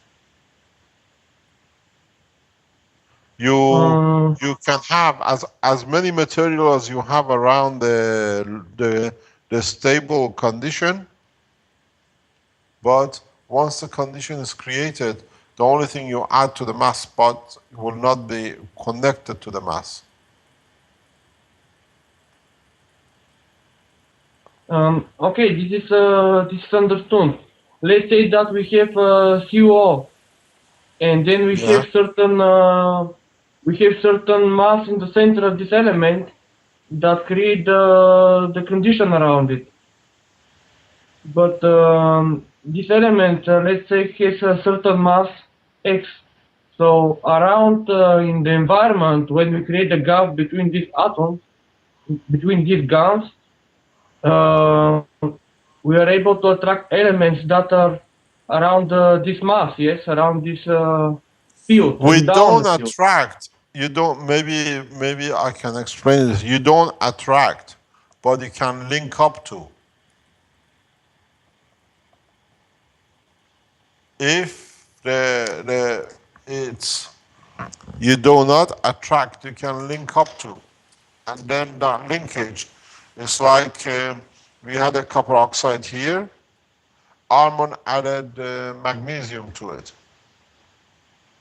So now the plasma of the magnesium in a gaseous state as it's created sits here. But now this creates a total loop with the totality of this field, not with any of the elements individually. So what we see is a Gans of the three materials together as a center mass. This goes back into what Mike was trying to explain last week. But he went towards the wrong side in explaining into the electron having a heavier mass. These two create an infinity loop. And then what they create as totality with a new material, then this creates a new loop. Then you see new colors as total mass. Because now your mass has a boundary. Then can you explain a little bit more in a process what happened with the Fukushima experiment when we had CO and other Gans from this kind to the radioactive material, when later it was said that we had some higher elements like gold and silver and stuff like this in matter condition. How these Gans link up to the plasmatic gravitational fields of higher order and just add to the mass, or what was the process? The point is you are looking at single structure where you have to look at the total environment. You have to look what the environment puts into that, what energy gravitational magnetic field adds into the process that converts the Gans by mass into a matter state and elevates it to a higher order matter state. It's the environment which you produce. This is what we are doing now in Fukushima.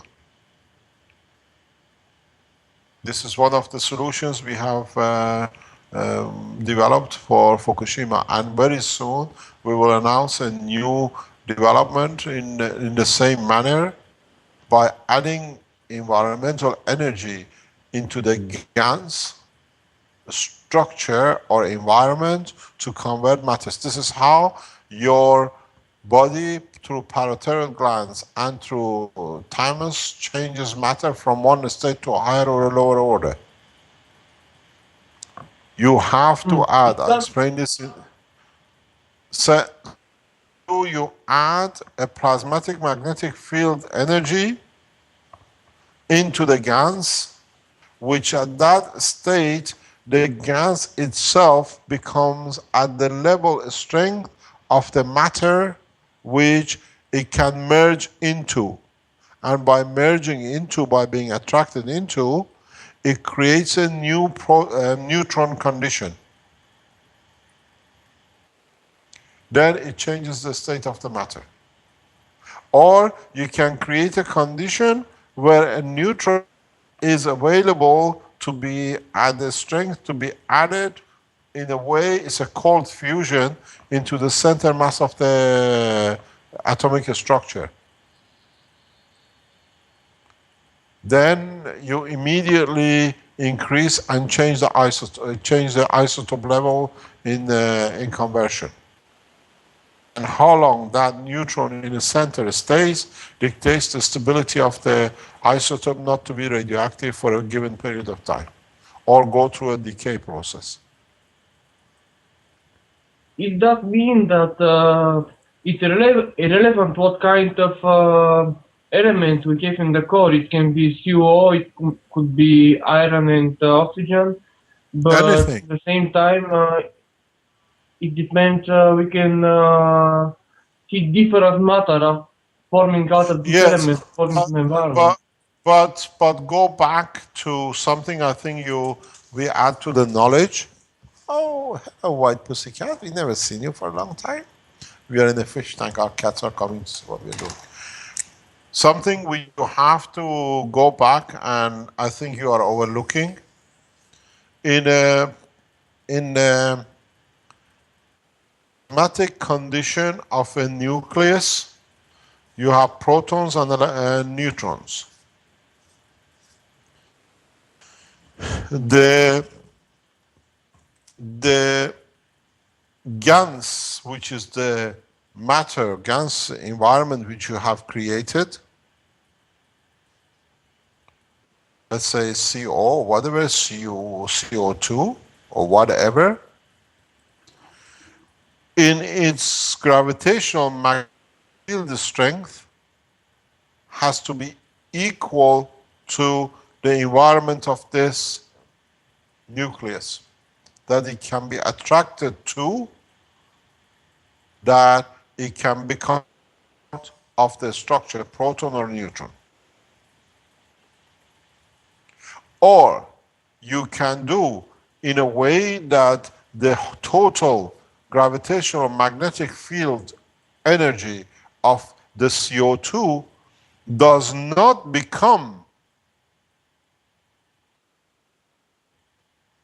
a neutron, but it gives enough energy to a proton to convert itself back into a neutron.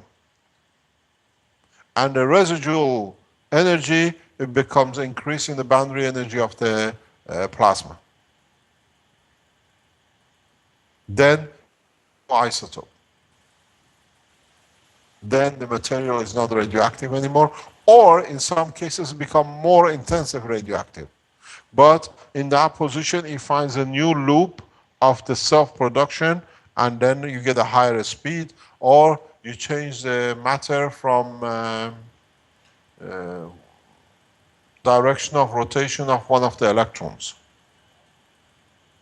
because you create a stronger field inside, and then that field has to find a new position in respect to its electrons.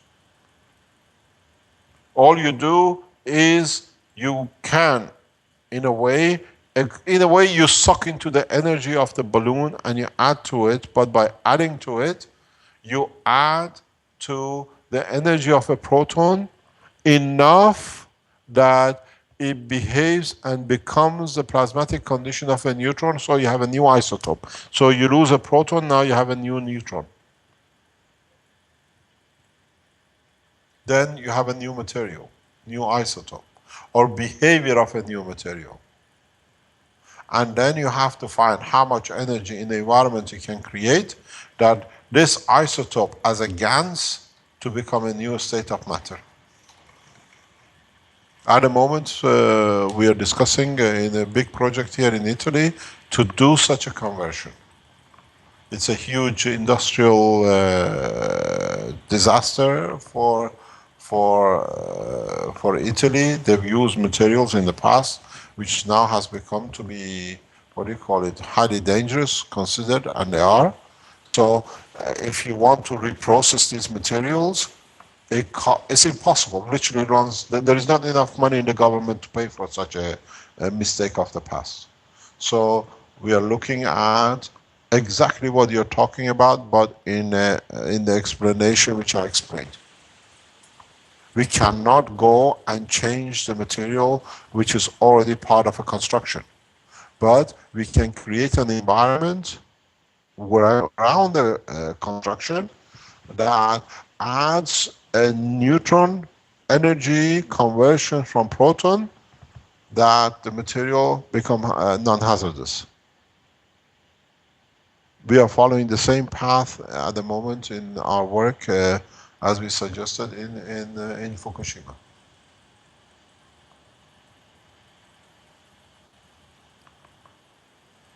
Mr. Keshe, what happens to the original Gans material that you show in the diagram there when it influences the other material?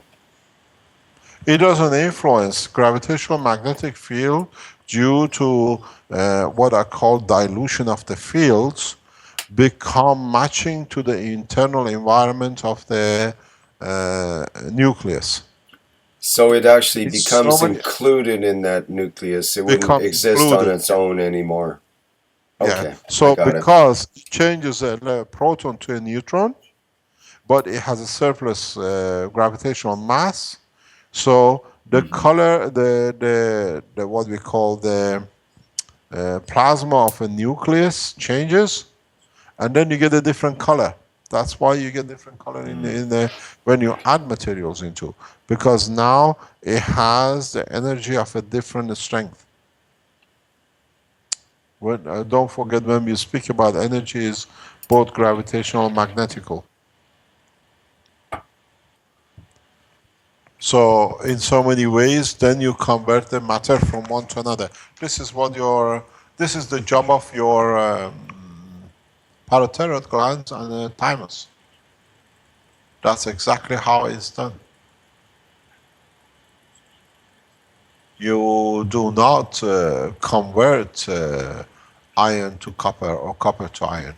You create a condition that you use the property of the plasmatic condition nearest to one of the isotopes in behavior or interaction in gravitational magnetic field. Because in the body, you're in a vacuum, and secondly, everything is in a Gans state. You don't change, you don't make a copper, or you make an iron out of a copper.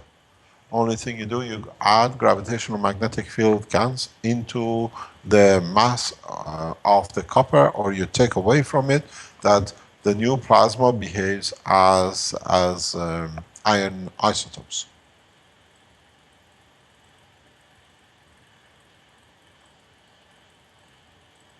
Yeah, that explains stuff. Pardon? That explains a lot, because I couldn't explain it logically how it's happening. Now you understand.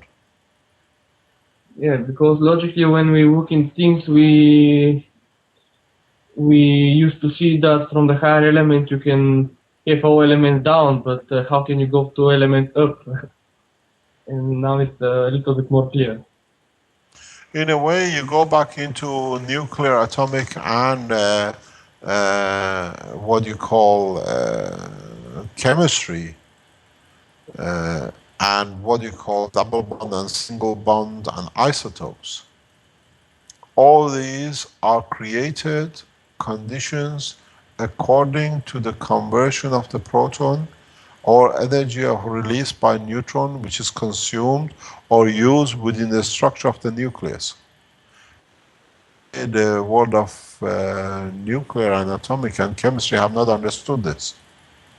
If you understood what I explained just now, then if you are a chemist, it should become very clear why you have a single and double bond electrons in your chemical reactions, or why sometimes you share. If the energy released by neutron in a nucleus, you create a condition that it can be used or be conserved in the nucleus itself without radiating out,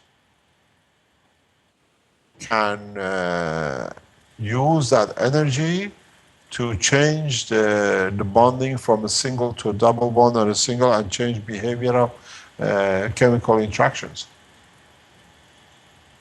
And you can do it if you understood whatever to putting the plate with the resistance and going to no resistance, that we explained the conversion of the fields to go inwards. If you can manage to convert this plasmatic magnetic field inwards in towards a nucleus to conserve it, then you get a different behavior from the electrons and protons. Because now the plasma of the nucleus has a different strength, and this dictates the position of the electrons. I wonder if that would explain when we have the plates, say, halfway out of the liquid. Hello, we lost you. Can you hear me? Yeah, we can hear you. We said plates and it went. Oh. Okay, let me try again. When the plates are like halfway out of the fluid, say a nano-coated copper plate, then it'll, out of a saltwater fluid, it'll look much different. The plate above the salt water will look much different than what's underneath.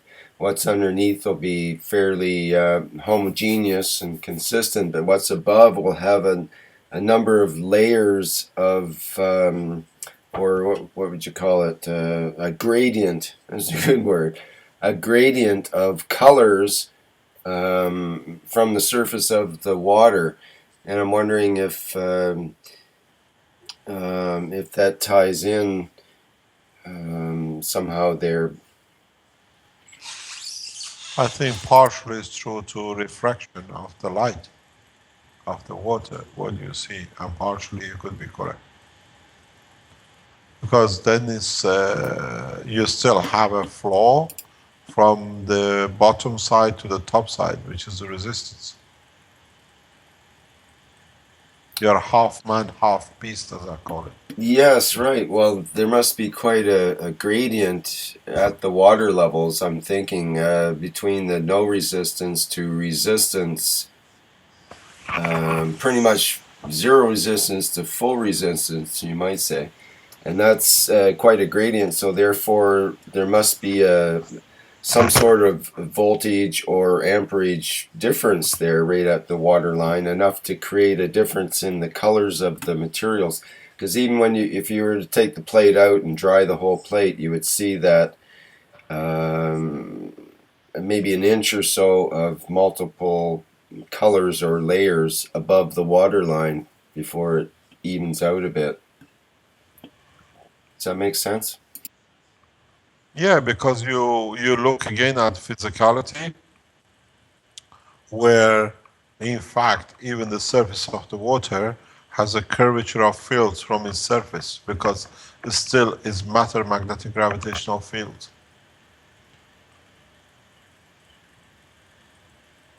So you have a curvature of fields in the strength a few microns away from the surface, so you get that change. There are a lot of things which you have to go back and understand, that there is no straight line cutting. There's the curvature of the field. And this goes back exactly what our Chinese friend showed in the picture, 2 rings and the single ring. And then 30 milliamps and 50 milliamps.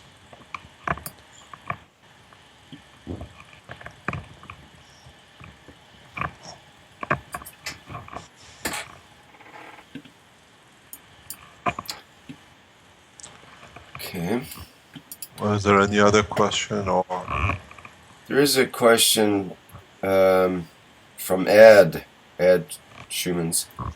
I think he's talking about having it in this workshop. He says he's talking about understanding how Armand's static reactor works, and if we look at how it's constructed, he likes to see the middle wire like the representation of our sun. The copper oxide Gans, in a way, like a transfer medium, like the transitional matter, where the low energy is transferred through the layers. All across, or crisscross, like Armin would say, in the small system from the middle wire to the outer layer, the nano-coated, or Coulomb's barrier of the core. My question would be, is the coil a representation of the Kuppler belt?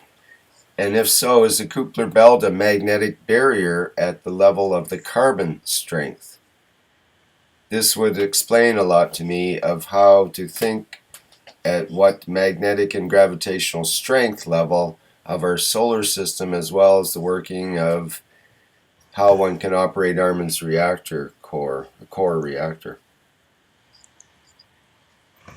Do you understand that, or is that should I try to go back through some of that, or what do you think? Explain. We could get Ad to explain it more in the next workshop, perhaps, or if he's on the go-to-meeting or somewhere, he could probably explain it better. But basically, the basic idea being, we know about Armin's reactor has that center core wire and the coil around it. So Ed is saying he sees that middle wire like the sun, and the Gans as the transfer medium, like the transitional matter, where the low energy is transferred through. And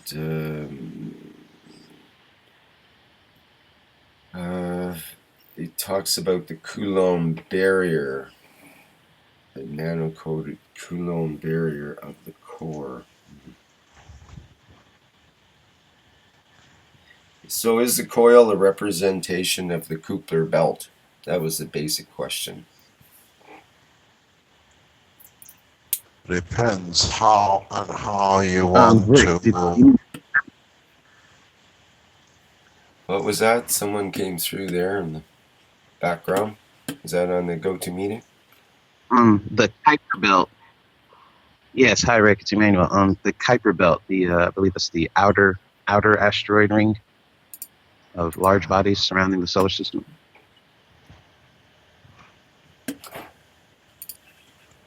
Right. I guess I misread that, or it's mispronounced.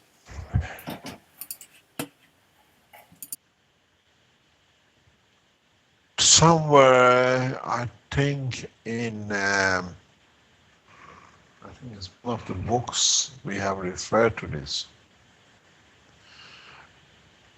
I can't remember where. First of all, in system as is connected now with Armin,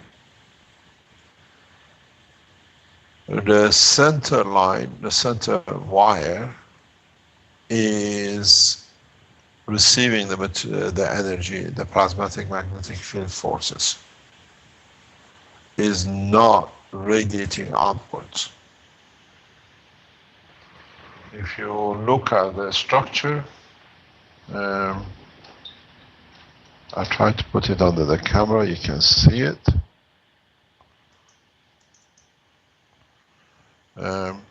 We have connected wires from the center line into the load.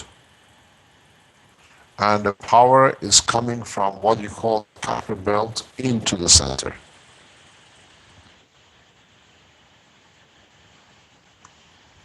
If you change it in the way you talk about to connect the supply to the center and force the nano layers to be produced from center outwards, then we create a condition in the outer ring to absorb all the energies which are released by the nanomaterials, or what you call the transition materials, into the ring. Then the outer ring, which is here, becomes behaving like a Kuiper belt. Yes, but it possesses both gravitational and magnetical field. We measure certain amount of, because we did it yesterday, we measure between the center line and the outer fields, which is just a matter condition of the copper tube, If I can turn it, you can see it here. Very clever. It's not okay. Okay, can you see it now?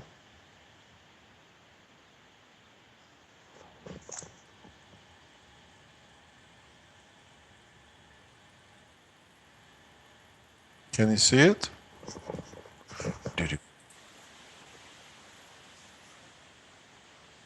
Maybe we have to go a bit closer this way. Is it better now? Well, we can see it a bit better, but the resolution's starting to come in a little bit better there now. Yep, that's a bit more clear. Yeah, because it was distant.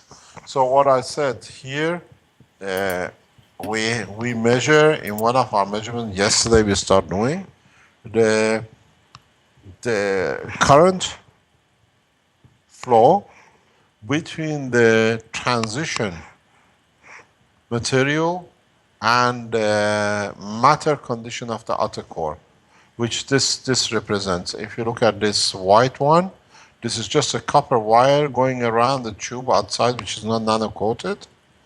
And number 8 is not the center core. Number 8 is just one screw here. I don't know if you cannot see it, but it's a little screw placed here which measures the current flow in the transition material. We are measuring the current input into the coil. We are measuring the current flow out of the coil from the center. And then this screw here, number 8, measures the current flow in respect from A to B, from the outer coil to the inner core, or what you call the transition material. We see the whole spectrum from one to another and what we get out of it. At the moment, we have not created enough gravitational magnetic field pressure or conversion of nanomaterials from the outer coil to be able to pressurize the nanomaterials on the surface of the center wire to squeeze fields through to create an AC in the outer core or a DC flow that we see as a power in the what do you call it, in the resistor, or being able to run a light. So what we are doing, we are pressurizing, releasing more and more atomic structure to literally create that push, a spherical push on the center column, that we can get an AC or a DC light that we can run. Then we show the conversion and transition and transmission. So the number 8 here is the measure of the current flow between what you call the sun and the Kuiper belt, but our Kuiper belt is the center core and what you call center line, and the source is outside as a coil internally. Maybe if we connect a DC flow here, we should be able to use it as a load, as a scavenger, and we see if we can lit up the light. And then we have confirmed the conversion of the DC to AC as a simple, this becomes a simple inverter. Maybe this is what we're going to do by disconnecting the resistor and going into a scavenger LED light system, which is already here. I don't know if you see it. We already put it on. The smaller amount of current produced in the coil will lit up the LED light.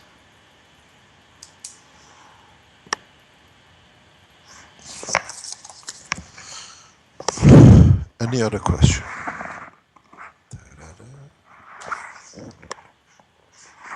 I'll switch up. I have a question. Oh, good morning. One of the gentlemen had an experiment which leaded to collection of water from the environment. So basically, it was a regular container, as far as I understood, with a copper nano-coated electrode and a chicken wire nano-coating. I mean, iron zinc electrode up to here as usual. But accidentally, I understand, he had a bigger box that he used to boil the copper wires for coating, and he introduced the first container in the second one, which was completely empty. Apparently, the caustic probably nano-coated the plastic, the polypropylene walls of the bigger box in the inner side. So he is saying, he has also a video, that in I don't know what amount of time, water started to come on the bottom of the bigger box, which is empty or was empty, and after that water started to collect. And I asked him why, and apparently the people don't know why. Can you please elaborate for us to understand how come if in the smaller container he is collecting CO2 gas or maybe iron or whatever, and if he is inserting that container into an empty container, which is nano-plastic container, which is nano-coated into inside, he is able to collect water from the atmosphere. Okay, let's go and explain. Let's talk exactly what we're talking about. You, he had a tank. Can you see the picture? GoToMeeting is frozen. Maybe the gentleman in the live stream. So we have a regular container, as you guys are doing. Regular? Okay. And he produces CO2. He puts caustic in this container to produce nano-coated material. No. He has So he has a regular container, right? As you guys are doing in Italy. One electrode is copper nano-coated. One electrode is chicken wire nano-coating and salt water. Yes, and he was producing whatever, CH3, whatever you guys are producing there in Italy as well. Up to here, nothing special. So now he had a bigger box of polypropylene that he used for nano-coating.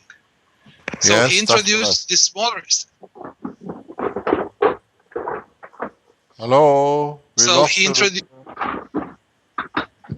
Okay, is better now? Yeah.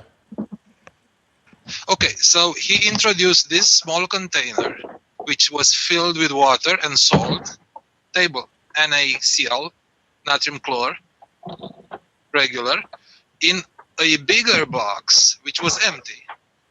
Yeah. He used that bigger box to do the nano-coating, but now the box is empty. Maybe it's just nano-coated on the inside. Yeah. So after some time, he was collecting in the bigger container, which was initially empty, started to collect water from the atmosphere. Yeah. So, can you explain that? Because logically, we don't have an explanation for that. I think, Lucian, you've been with us 52 weeks. We give you the honor to explain. You should have been able to... Well, I have only one explanation. Okay, explain it. Let's see, because now you teach us. We taught you enough. You should be able to explain this. So basically... knowledge. How do you see it? You're a teacher in the institute, and a student asks you this question I did in lab. Explain, you should know. Or ask the girls in your office to explain it, you'll do it very quickly. Well, I will explain something quick. First, I will determine the gravitational magnetic field of the copper plate, which I don't know it. So I'm just guessing. Yeah. My personal opinion is that the copper nano-coated plate has the strength of the gravitational magnetic field to attract any gases and vapors, whatever this will be. Again, I may be wrong 100%. And initially, if that small box stays on the table, probably the water vapors are attracted into the surface of the water and, how to say, sinking into the small container. Now, if the small container is inserted into the bigger container, could be a possibility that the bigger container could be a boundary, and as it's nano-coated into the inside, some of the water vapor that are attracted by the smaller container, let's say, is hitting the target. In other words, it's falling not into the perimeter of the small container, but into the perimeter of the bigger container. Other explanation, I don't have it, so maybe you have a better one. You're not far wrong. You have understood the concept. Why do you lack in confidence? You're not far wrong. What has happened? As I said, as I don't. No, you have enough knowledge. Have enough. At the end, you can be wrong, or I can be wrong. There is nothing wrong being wrong unless we learn from it. So you are in a way you're correct. You got to look at the environment and what that environment has created. You have a CH bond of the plastic. You have a condition of the creation and absorption of the amino acid in the mesh through the water of the smaller container. As you can extract nitrogen and carbon and hydrogen and oxygen to create amino acid on the top layer as you're extracting CO2, now you have a free environment of the carbon and hydrogen in the vicinity, because now you have encapsulated it. Then what happens is that the free hydrogen... you have on the screen the... I have in the screen what you explained to me. This is from Sandor. He's done a video last month showing the collection of water from the air, the same situation you're talking about. He has the static reactor inside of a larger plastic container. We're trying to find you. Wait, we lost you. Oh. Oops, just wait. We were there and we're gone.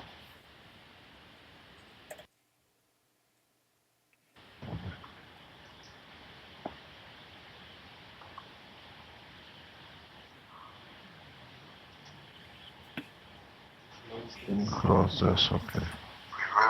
Okay, now we are back with you. I put the link for you in the workshop, Mr. Keshe. Okay, thank you.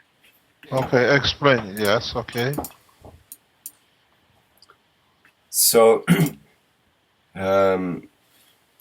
I could have Sandor speaks about it. I don't know if he explains it or what. Let's see what he's saying here.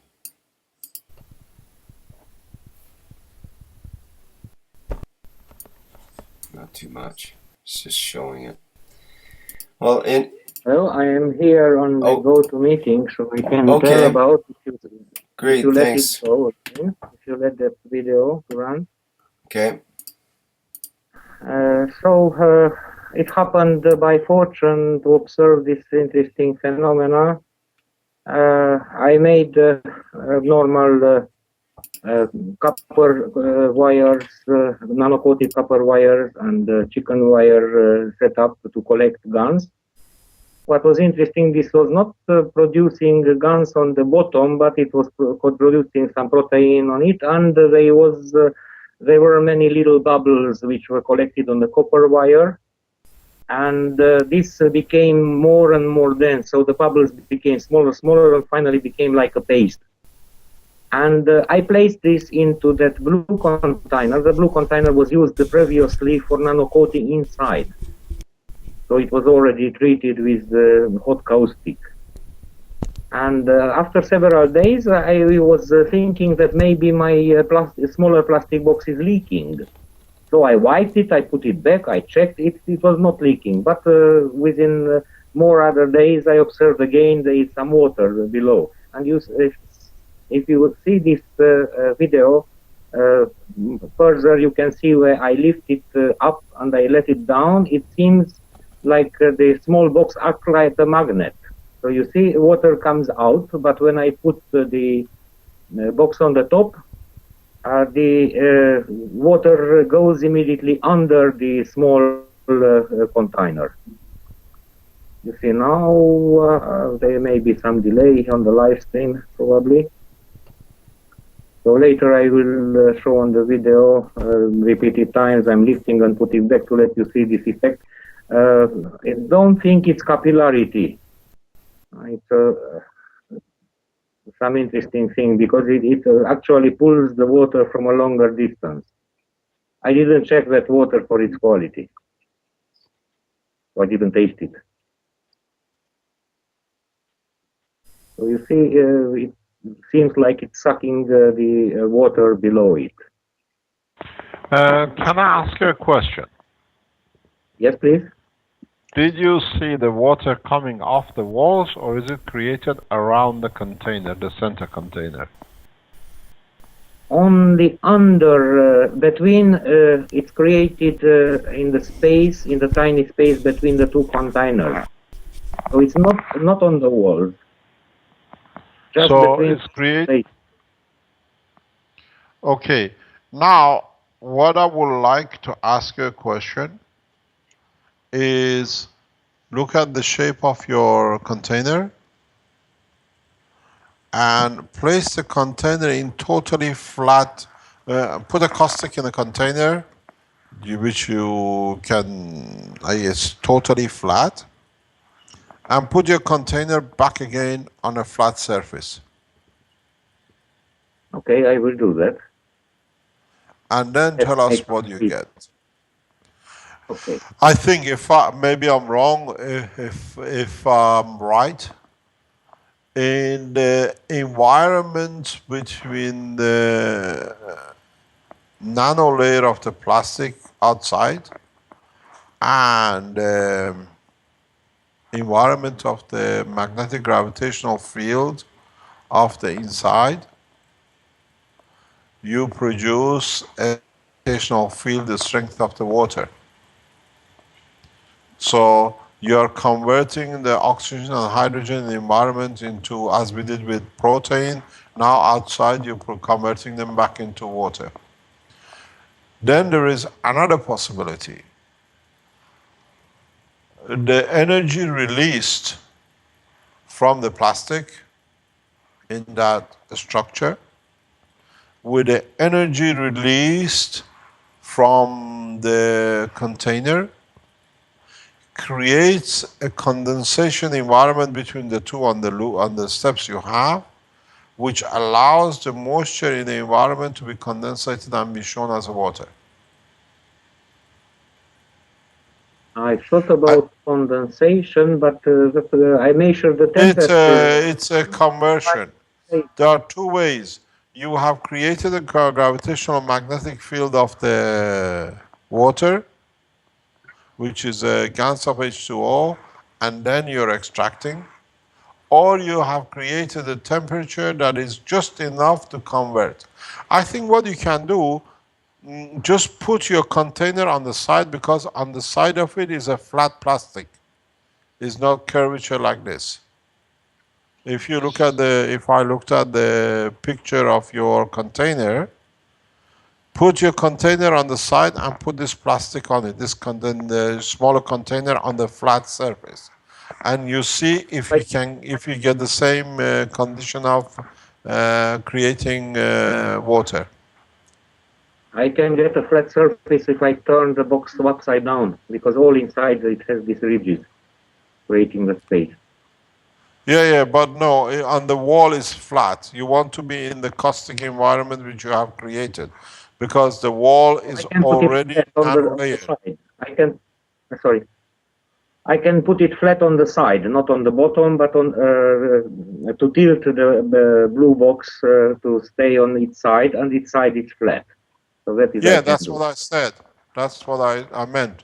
Put it on its flat side, and let us know what you do, what the results are.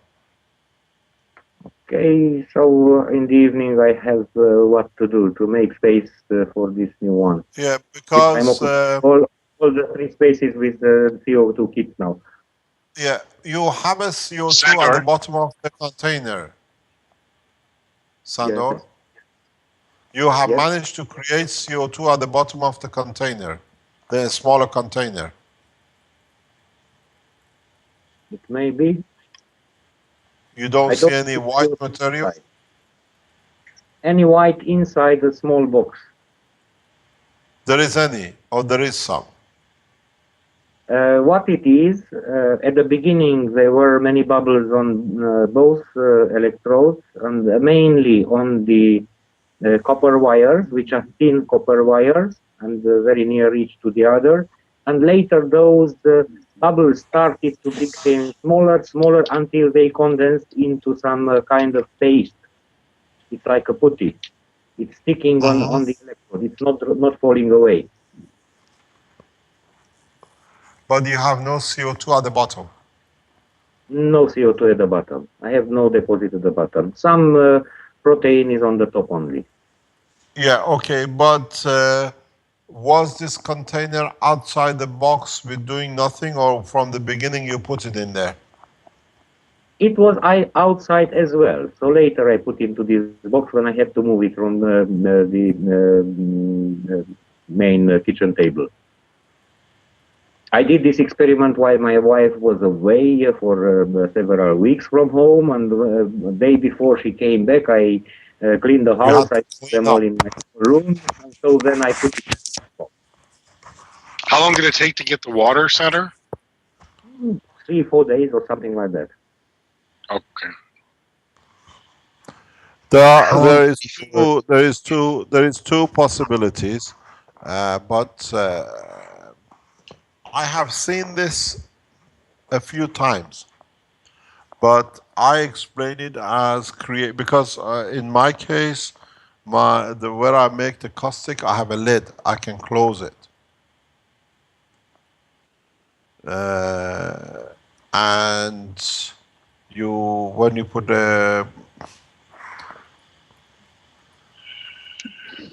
I tell you something, just talk among yourselves. I'm going to show you something, because we have something like this here. Just one in a minute. Well, one thing that comes to mind just now is that we do know that caustic or sodium hydroxide tends to absorb water. So if it had a caustic coating on the tub, perhaps that in itself would be absorbing water. That's an interesting point. Was the tub... yet it was washed... I can't see that either. I washed that blue container thoroughly of caustic, and I also neutralized with some vinegar to be sure. Right, okay. Well, that's what I was wondering about. So you also added vinegar. Clarifies that, I think. So did you rub the nano layers a lot in that bucket? Like, can you tell that it's not nano-coated, Sandor? I didn't test it with the voltmeter. I just had such a nano coating process inside with some potassium caustic. I had, meanwhile I did it, I had a top on it, and I had some other PET tray, like an egg holder. And I had many small wires inside. Then I removed them and I washed the container. And I used that I washed it well. I washed it very well, thoroughly rinsing with a lot of water. Later, I used that blue container to collect the leftovers from maybe 7 or more such a smaller plastic boxes. So I dismantled some previous experiment where I had in series several cells like this little one. Yeah. And again, I washed it well. For safety, I washed it, I don't remember when, but once I rinsed it with some vinegar as well. Okay. So it's been washed and then recoated and washed and recoated, basically. I don't know if recoated, but it was containing such a Gans, because other such a plastic boxes had some Gans. This was one which I set up later. Okay, can we see the possible? Okay, yeah, we can see the video, Mr. Keshe. Yep, it's on now. Video. If you look at this box, we have 2 boxes. Can we have the other box as well? We have 2 boxes. These 2 boxes have been, I made this about 3-4 months ago, and they're sitting in the lab, in the main lab. If you look inside, we try to get you a good picture of it inside. This one has electric condition. This has been used for caustic the same as yours. And what you see is the huge amount of conversion like a salt. And if I move the container exactly as you've done, it's nothing on the Mr. Keshe, can you check the mic, please? Yes, can you hear me? Because it's just popping a lot. It's popping, okay, because I'm moving around the lab in here. Because nowadays, as you explained, is it better now? It's better. Popping a bit, okay, I'll put it there, it doesn't pop. So what you see, we have the same condition, nano-coated material inside with pipes. What we have here is condition of like caustic. But here, the material was caustic. It's inside the caustic, not in the salt. And what we have is dry sediment of caustic here. So we have created a salt condition like a universe. You don't see any water. If you put this down, please. Now, in this one, can you just put it on the floor?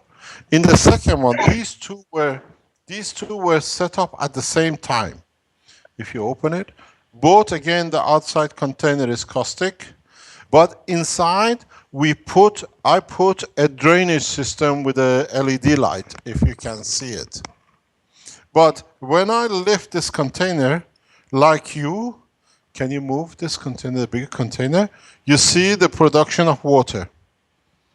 We have exactly what you have, if you can see it. It's even a on a flat amount. bottom, or is that Yes. container, does it have a little ridge on it so that there's a little bit of space between the bottom of the container? But this one doesn't have. This is totally flat. This is totally flat because we see the production of water, but it's very limited. Where we have not drained energy from the environment, we have a total dry container, but salt is created. Where we allow drainage of energy from the inner container like this with a LED, we have created a condition of just creating water. It has not dried up. And this experiment is now nearly 3-4 months. The reason for this I did, what I wanted to know, if we can, by draining energy or adding energy to a system of exactly similar condition, we can create a composite of solid and liquid in a space to be able to sustain life and create life or materials. So in what you see in your experiment or what you show us that you're having your water, I have the same experiment going here for a few months, sitting on a table, looking for the outcome to see what it is. And it's exactly the same condition as yours. with a difference that you had a salt container with a material in it. I just dumped a few nano layers, as you see inside the green bottle container, and I created a condition that there's going to be a protein in there because of the atmosphere, but what happens if I add energy to the protein or I withdraw the energy from the protein?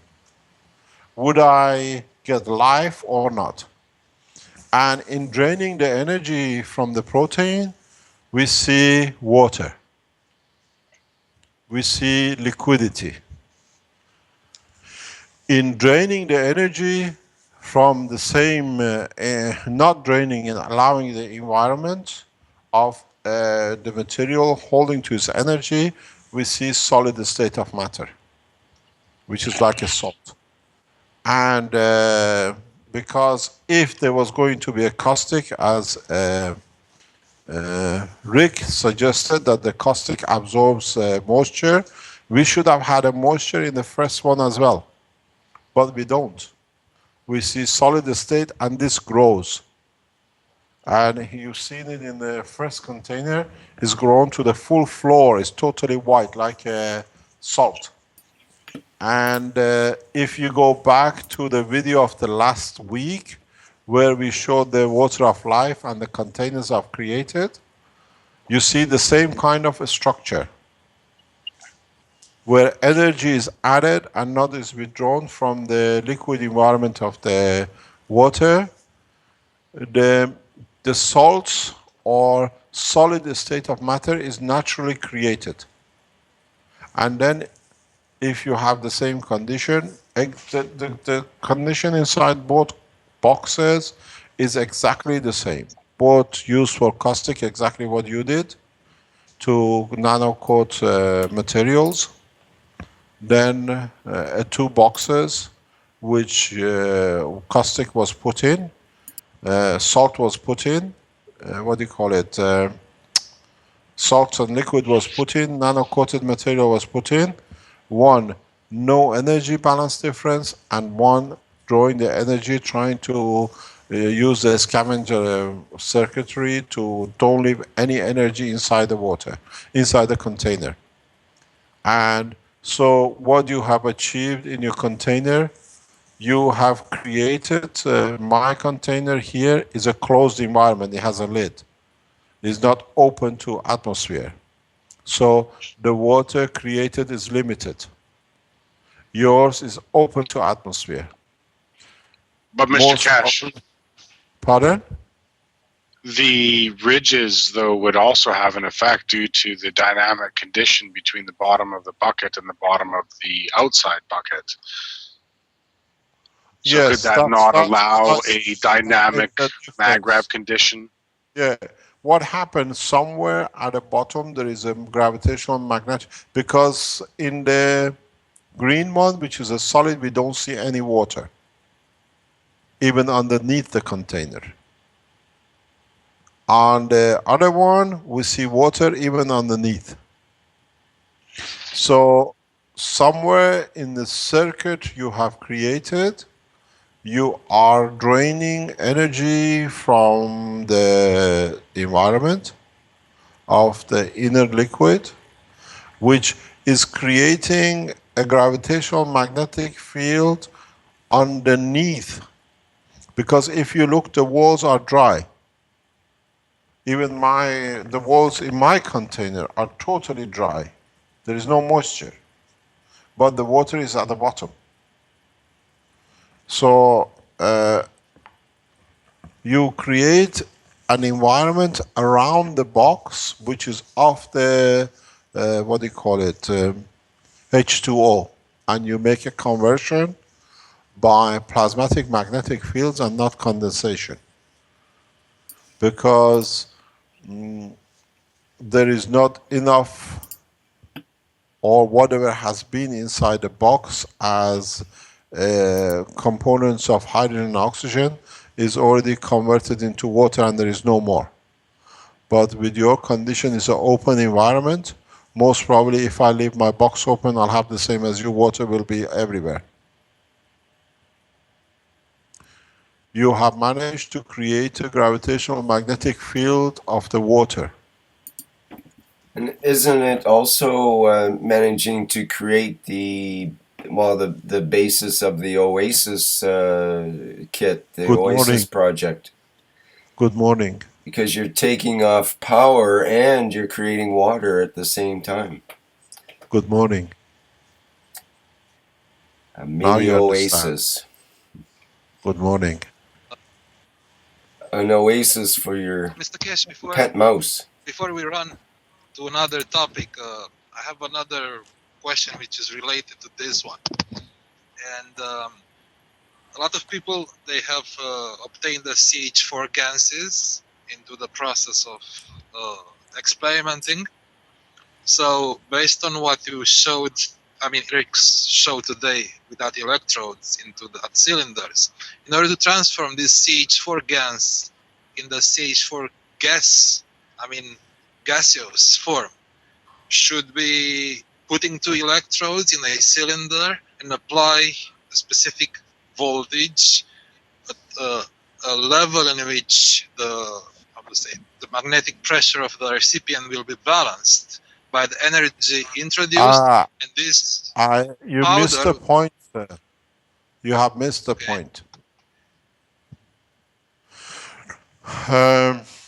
You have to convert a gas to a gas or a gas to a gas.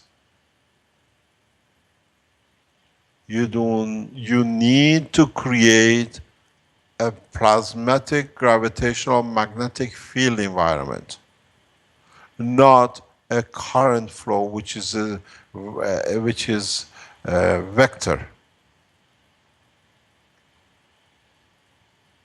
You need a totality, not a ray.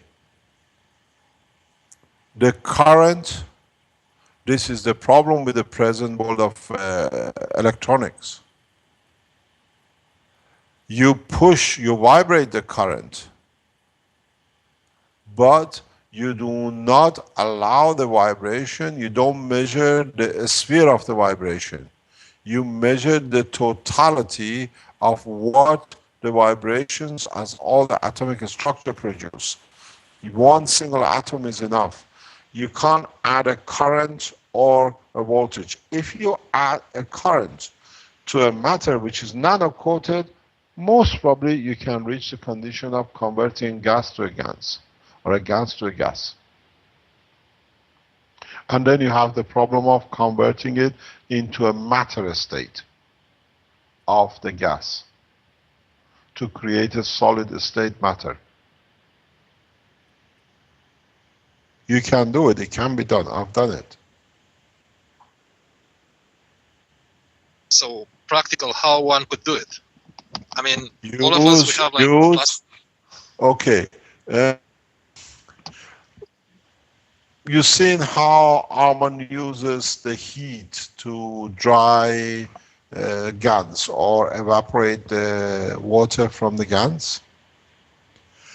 Use two. Yes, he said. One, let me say, use a nano-coated material to convert your vectors into a plasma, three-dimensional. Then you can add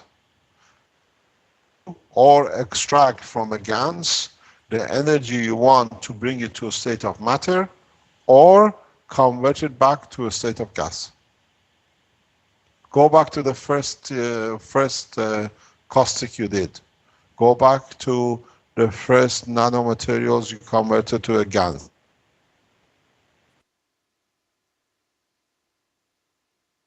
Battery or a light or a motor, and that energy was a surplus energy which was released when the nanomaterial left the body of the matter state to become a Gans state.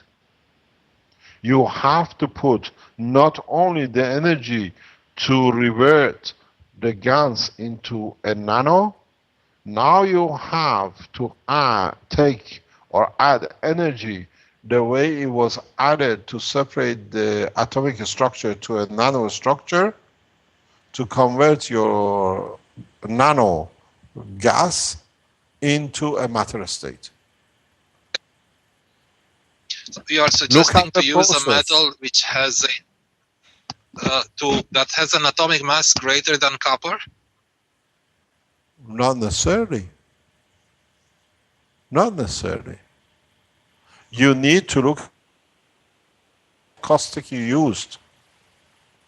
Look at the field, the condition you created, not at the matter. It's exactly what I was talking earlier on with Ivan from Bulgaria. You missed the point.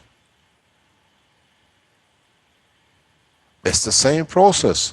You are looking at the end product. Start looking at the totality. When you put the metal, the copper, in a caustic, what have you done? The heat of the hot water, the heat of chemical binding, opening of the sodium, most probably potassium, oxygen, and hydrogen, which is most of the energy from the hydrogen released. You added those energies into the metal for it to open up to become nanostructure. You come from a point of taking energy from a Gans to a nano. Now you have to add the right energy or extract the right energy to convert a nano into a matter state. So you need a nano layer coated material to convert, or you need to create a plasmatic environment that can extract or add energy into the Gans for it to be converted to a solid state gas. So any, how to say, practical suggestion, because we don't have any way of, how to say, determination. Maybe you can give us some guidance?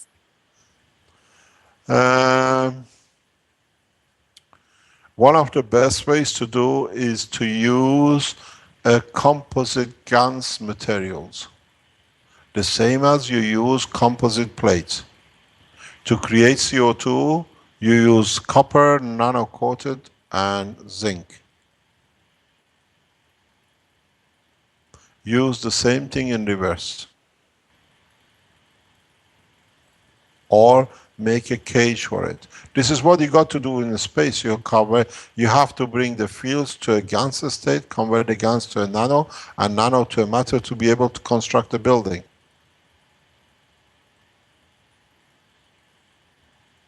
It's like a furnace. You have to in the box. Our friend has put the material by accident in a container, like the guy who discovered the penicillin. He came back and he had the penicillin in his container, the fungus. And I've done the same thing deliberately by closing the container. You create a condition. Till you don't learn this, you will have a huge problem working with plasma technology. You do not produce materials. You produce environments to lead to production of the material you want. Condition you want. So, Mr. Keshe, I think we understand that, but let me explain you what we don't understand, so we can elaborate on that.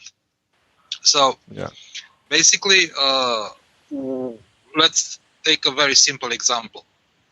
If we nano-coat, let's say, copper, we will get some sort of gravitational magnetic field. If we nano-coat the plastic container inside, we'll have a gravitational magnetic field and magnetical field in the strength of carbon and hydrogen. Let's say if we do nickel chrome, but as we don't have, how to say, a mental representation of what strength.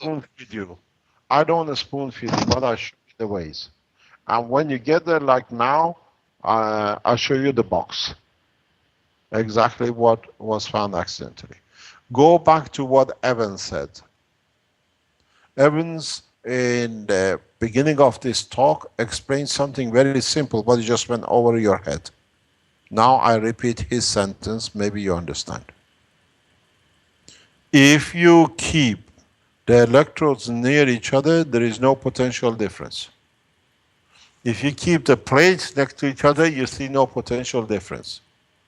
But if you move them away, you see a potential difference and different current flow.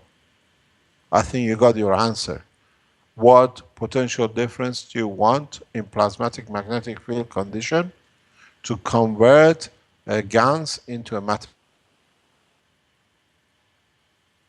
He created a cage. He's created the environment between two electrodes in a Gans or in a liquid. And in the talk today, Marco just gave me the papers and I put it on the last page you gave me. This one, yeah? If I go back on the drawing, you already have your answer. This morning I gave you the answer to this. It's the same current flow. If you look at it here, it's the same current flow. It's the potential difference which gives you different material. Yes, I understand the concept you are talking about, but my question will be, does have any importance the material or the nano coating let's say? In a way, yes. From what? In a way, yes. No. You can use the same different current or different distance, or you can use different materials, nano-coated or non-nano-coated, with different current. But remember one thing. You have, this is the fundamental I brought to you this morning several times, and somehow it's for you has not gone in yet to be understood fully. You have to work. You have no choice but to work in nano mega plasmatic environment, nano and micro watts. Not into putting your voltmeter, volt power supplies in half a watt, half an amp, and 3 or 4 or 10 volts. You have to change the habit, and then you'll get like a rabbit very quickly to it. You have to go and look for the lowest denomination current voltage you can produce. Then you achieve it. Then you can convert Gans into a matter state. This is not a cement factory that you put the powder in there and you create as much heat as possible to dry the water to get cement at the end if you've been to a cement manufacturing. In this process, you have to extract or add plasmatic magnetic fields, gravitation, take and give. And then you decide with your plates how much gravity you're giving, how much magnetic field and magnetical field you're taking. As I said, you're in a schizophrenic condition. You're getting there slowly. You have to work on nano, micro watt. Atomic structures are connected to each other in atomic wattage, which is in micro. You go in with a hammer. This is why people in CERN and other places have a problem to create fusion. And you do it very simply. Have you looked at your CO2? How can a hydrogen, how can a carbon, plasma of a carbon, attract the plasma of oxygen, 2 of them, and make one plasma out of it? This is the first time maybe you understand you've been achieving cold fusion at room temperature, and none of you ever understood it fully. That's the dream of the world of science, and all of you are doing it in your rooms, in your kitchens, and you haven't understood. And you just talk about it as it's gone nothing. All of you have achieved the dream of man in producing cold fusion. You all have produced the nano wattages from millions of cold fusion, which you led your LED lights. This is shocking to a lot of you and to the world of physics. So Mr. Keshe, I'm familiar with that. Understand? You haven't. If you're familiar and you understood, you should have no problem to convert the Gans into a matter state. Doesn't matter in what it is. Right. So, based on what you just explained in the last maybe 5 minutes, now I understand what you're trying to say. I'm going to do the experiments and report back to you. Ask what do you call it, Pentagon, to give you a little bit more money to do, and ask your secretary to do a little bit more work. It should be easy. I was hoping we'd do something. It's in the hand of your guys, not us. We are prepared to do. Okay, thank you, Mr. Keshe. That was clarifying the two issues for today. I give the microphone to other guys. Thank you very much. My best regard to your bosses. Yes, best regard to your bosses there. But they're pretty stingy with the sodium hydroxide and stuff, though. No, you are the boss. We know why you're here. It's okay. We share knowledge freely. No problem. Okay. Yes, much better like that. Okay, the next question is from Zhang. Zhang, I unmuted you. If you could ask your question for Mr. Keshe, please.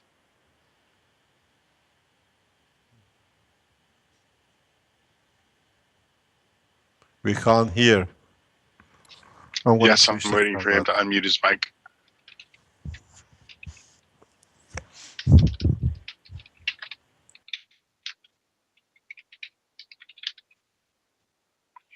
Okay, maybe I'll just ask the question. No problem. Excuse me. It says, Mr. Keshe, I am Mr. Huey. Now I am in US. I have a question, which is why inside the reactor must be mixture of Gans? Why can we not only use a single Gans? For example, use only CO2 or use cup or use CH3. He means copper oxide, CuO. Or copper. Okay, yes, yes.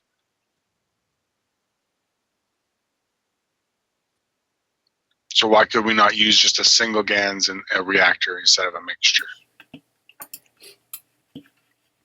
My answer would be that it wouldn't be a gradient. You would have to have a different structure. No, you can't. Can use single. You get a larger bandwidth with multiple. Is that not part of it? Let me explain. First of all, Mr. Hoy, I hope you have a nice holiday with your family in the state. I think he's in Hawaii at the moment. You have to understand, we are talking Mr. Hoy, H-U-I, I presume. Yes. I would like to, you should know who he is. He's a great contributor to the foundation. He's translated or has arranged the translation of all the medical workshops and the children workshops into English translation. And he has sent them, all of them, freely to Dr. De Bandop in New Zealand to be put on Amazon. And we have a great pleasure to have him as part of the Keshe Foundation supporter. He's a scientist himself, and we collaborate with him in the coming time for the production of heavy power supplies for China. I respect his cooperation highly. In respect into what Mr. Hoy has asked, is that by adding different materials in the cores, Because the Earth gravitational magnetic field is a composite gravitational magnetic field, we try to achieve near composition.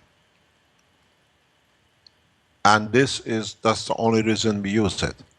And on the other hand, if you, for example, look at the reactor 1, which is hanging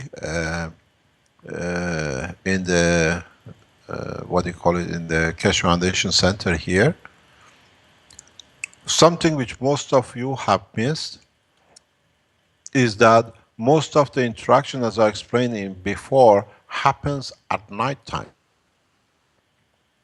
Most of the lifting and the shifting and movement of the system is during the evening till early morning. The gravitational field strength of the sun affects the performance of the in-field free plasma inside, where at night we only deal with the gravitational magnetic fields of the planet, which rises up because of the retraction of the fields of the sun.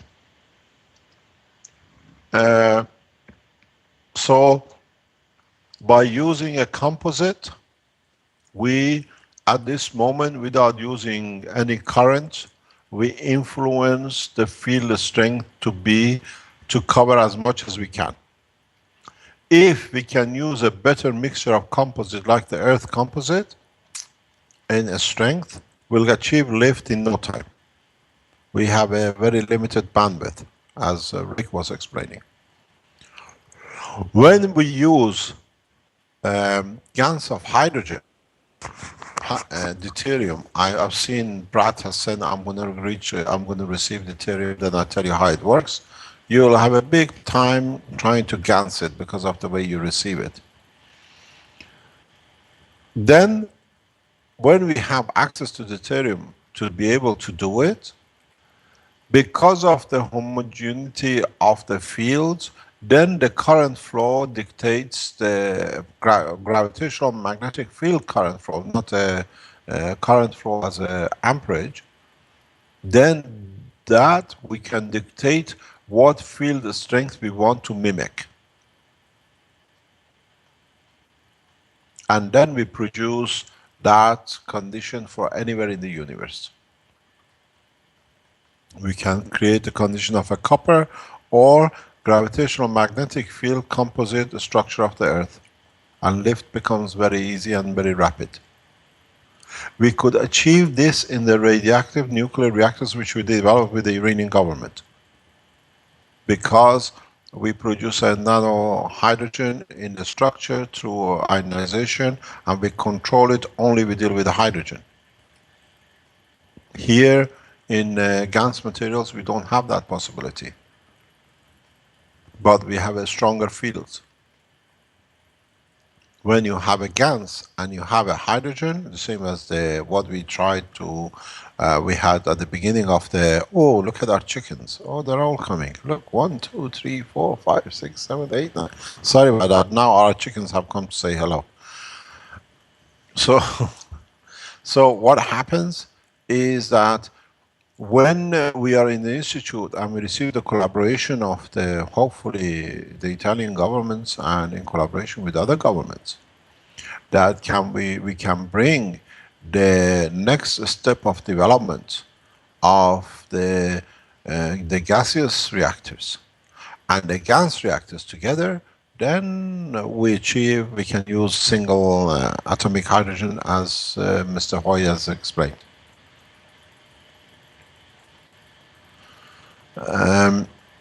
This is at this moment trying to do with the, as I say, you got trying to cope with the stepmother when there is no mother. And at the moment we have no governmental organization as a mother to support the foundation to deliver this technology in its true sense and in a simple way. So we are teaching on both ends. Hopefully when we go to what do you call it, to the university, we have a different opportunity as a university to find a mother, as we say, that we can have access to a easier way plasmatic deuterium that we can show with a single hydrogen, with single Gans of material. This is a dilemma which is the world of science in advanced level like us has been trapped into, and hopefully with the university we move to the next step. If I receive deuterium or I organize to receive tritium, I'm classed as an Iranian nuclear physicist trying to do terrorist activities. But what I see, people like Pratt can receive deuterium out of nowhere, being part of the American security services.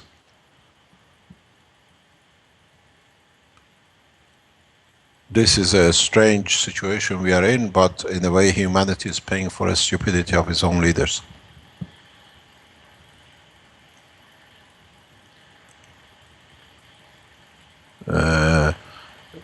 The whole structure is very simple.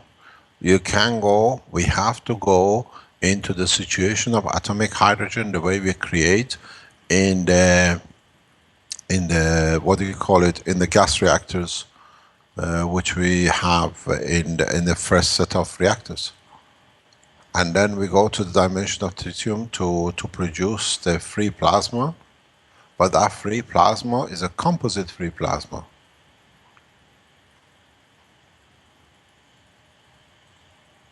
We need to be able to dictate the plasma to its uniformity through the atomic hydrogen, deuterium.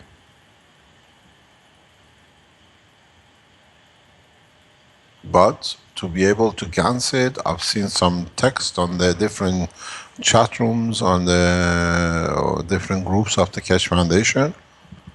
I hope you can achieve in what you're trying to produce the Gans of deuterium as the way you are going. But you'll have a long way to go. Unless you accidentally come across it without you knowing what you've done.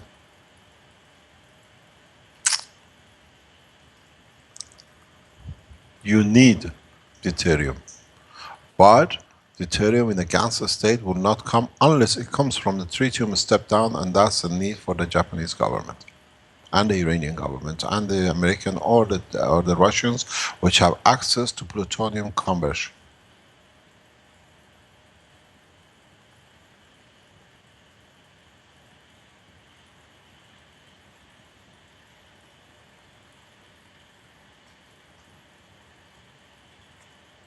Then you can use a single element, single plasmatic condition.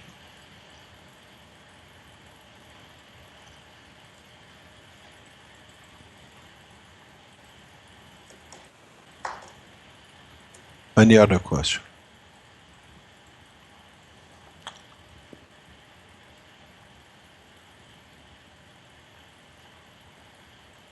I just want to make a joke, Mr. Keshe. When we speak like this, we understand you. Oh no, not a joke. Pardon? What did you say? I was speaking when you speak technically and speak scientifically, we understand you very fast. Yeah. What you said. It's very clear, understood what you said. Yes. I speak scientifically to your scientists, and I speak scientifically to the politicians who understand the language of science. And somewhere you two have to meet too for the human race to be successful. There are two languages. You want me to speak the language of a child, I teach a child. You want to speak in the diplomatic language of scientifics, diplomats, to understand the language exactly the way you understood the explanation of scientific development. A technology like this, at this moment, at this junction, has to be understood by the politicians that is no threat to them, and has to be understood by the scientists how to show the politicians there is no threat. And in this teaching like now, we have one of the most powerful men listen to this program. They got the message very quickly before you even understood how to convert the Gans to a matter. I speak in the language that everyone from a professor in physics to a professor in biology to a layman on the street and a woman in the kitchen can understand, that they can help themselves. But each one has to participate in it. Without a woman who understands what the cooking is, what it does, there will be no politician because he'll die of hunger. Because one of these women is a wife somewhere of the politician. So I speak the language for those of every level to understand. You cannot advance in a direct way if the politicians and the governments do not allow you to have tritium. In the correct way, deuterium. If any of you think you can achieve it, we are showing you the way in a very slow way, but support of the governments are needed to jump the last step. And it has to be done in collaboration. Not the ones who achieve it first become enemies. I've been told when you go to ethics and the politics, there is no value because this is not a teaching of the science, it's the teaching of the totality. You have to understand how the position between the governments and the individuals are needed. You have to understand as individuals what is your responsibility, and you have to understand what is the ethics of using the system. You're all after free energy to screw your governments and your own self in a later date. Because there are no finances in the government to pay for your doctors and engineers to build the roads and keep the hospitals. So you have to learn the ethic the correct way in what you are given to support your own nation and humanity. You all want everything to show us we have everything free and then we can do with no doctors, no cancer, nothing. And then you become the abusers of the future because now you have everything. The ones who don't have, because did not receive the incomes from it or a support from it, there are no hospitals to support them. It's you who have to learn the totality, not selfishness of individuality in what you are interested in. That's your problem, not mine. And that covers the leaders, the businessmen, the scientist, the layman, and totality, you make a society. And you have to know how to behave in respect to each other.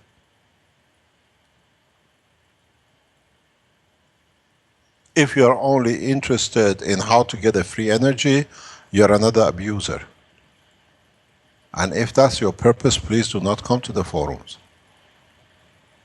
If you are there to make a change in totality, to make your government understand not to abuse its people, to be able to contribute to your government that it has enough not to be abusive, that it has everything to provide for nationals, and you learn enough to support your family and your society, at the same time you have enough time to put back into the whole society and your life, then you're in the right place.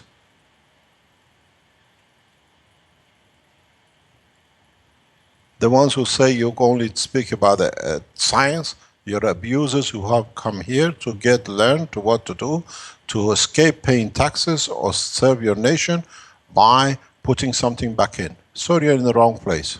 You don't fit into the ethos of the foundation. Please do not turn up.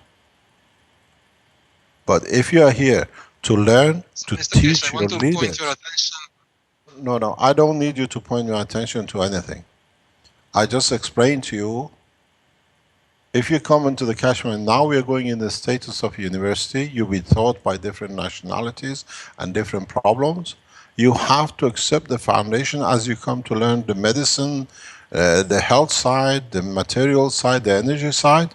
There is an ethic to it as well, and there is a running of the ethics as well. You have to do it, accept it as a whole, or you become an abuser, you're finding a way to abuse the system. And this is not a place for the foundation. You're in the wrong society.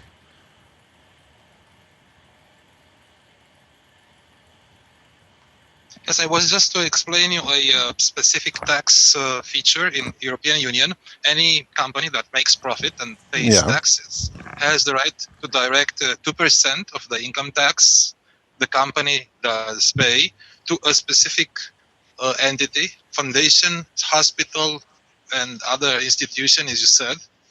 I mean, legally and lawfully. And that will address what you said.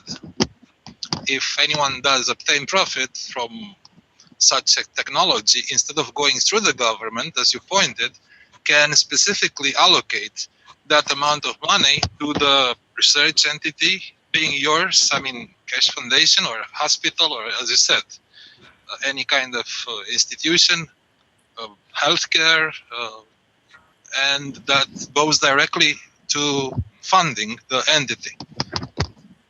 Let me explain to you something.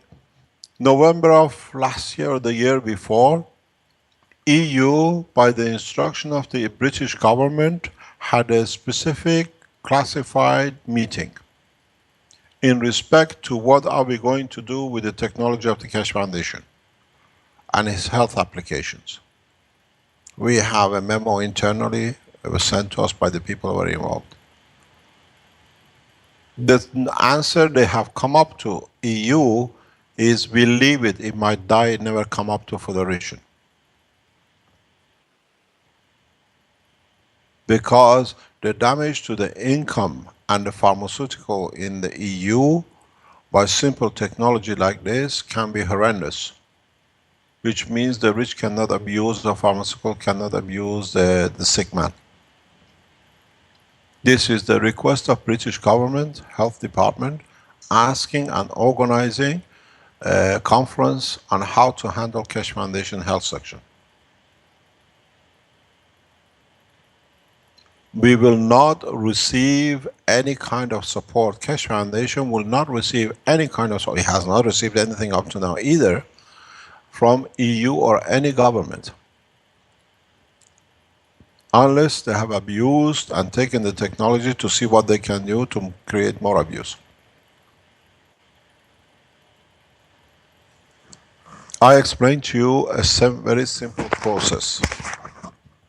As all of you know, we are in a very advanced stage. We entered the second phase of testing in Fukushima regarding our materials, and because the first test set was very successful, second test initiated by the Office of the Prime Minister of Japan is in progress. We know the answer now. It starts again this week for another 10 days, and then we see what's the next step. Japanese government cannot support the Keshe Foundation or have in any shape or form connection with the Keshe Foundation in case the IAEA in Geneva might be spooked that they are working with the Iranian nuclear physicists to find a solution for their own nation, that they might break the boycott on Iranian nuclear physicists.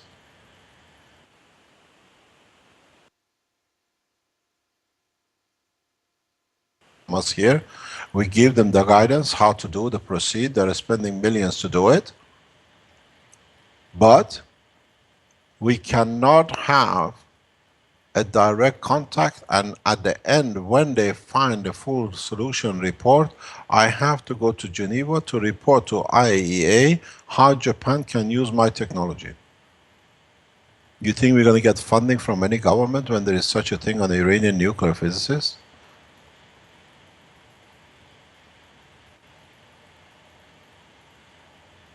And then they tell me do not come because there is a 6th squad hitman by the American government sitting in the hotels. They give me the name and the hotels where they're sitting.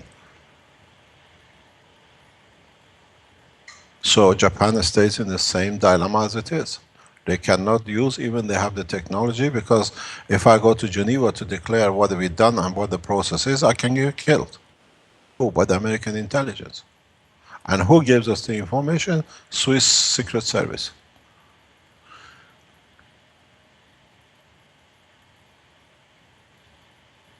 It's not easy.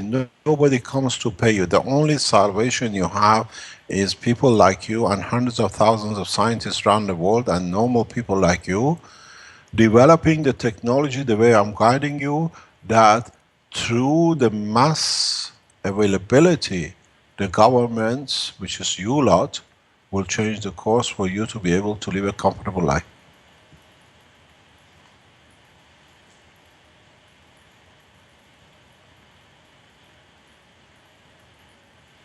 Why should Belgium government put a ban on a scientist who's needed and his technology is getting used for hundreds of thousands of people living in boxes due to Fukushima?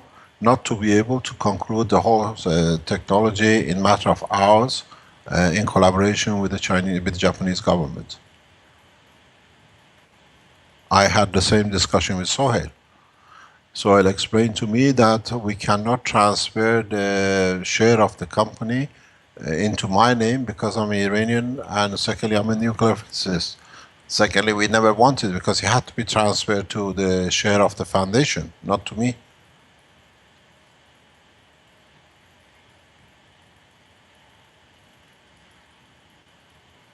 You have to understand the structure of the politics. In our position where we sit, we see the totality. You lot are really interested. How many of you have sent a donation to the foundation? Some of you are very big businessmen. You are happy if you see energy. I might pay if I get the power supply. But all the teachings, everything we do, how many people have sent 1 million or 500,000 to the Keshe Foundation for Research and Development? None. Zero. We pay out of our own technology system worldwide. Due to our strength, we've done it for 10 or 15 years. EU will never allow you to pay 2% to Keshe Foundation.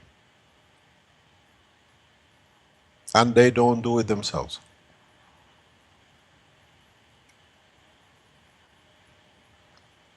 Let me explain to you why we have such a support in the scientific organization in a country like Italy.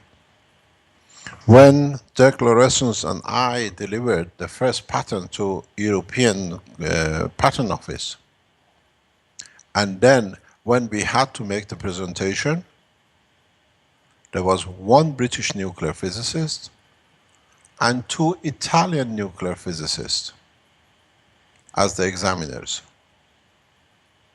In that presentation, through their connection, which they report to their government, Italians understood what is on the table with Keshe Foundation. That's why we are here. That's why the university is getting done so fast.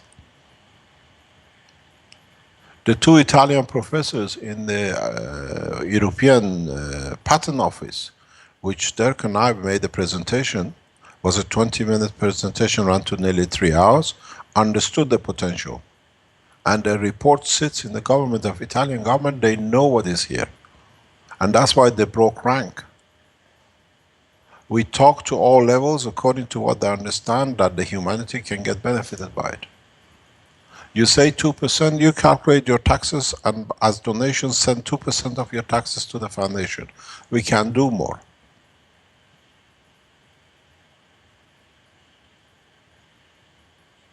Nobody has sent a donation. Yeah, people make €5 donation when they can download the paper, then they have received something. We are opening a university. We have opened a university now in conjunction with Loom. We need equipment, runs into millions. We haven't received any donation from any governmental organization to buy the equipment. I'm looking and I'll finance it that the students receive the equipment when they are there. Donation to the foundation, unless you don't receive a health support or download the paper, is more or less a few €100 a month. None of you rich people have donated and put it against your taxes. Out of what fear, I do not know. Let me explain to you something very simple to understand. There is a challenge called Earth Challenge put up by Richard Branson. We entered it years ago with Dirk Laurentius. He's got all the communications. He can publish it. And now we have put a CO2 kit out to absorb the CO2. We won the Earth Challenge, €25 million, $25 million put by Richard Branson years ago. Where is it? Why is it not paid to the foundation?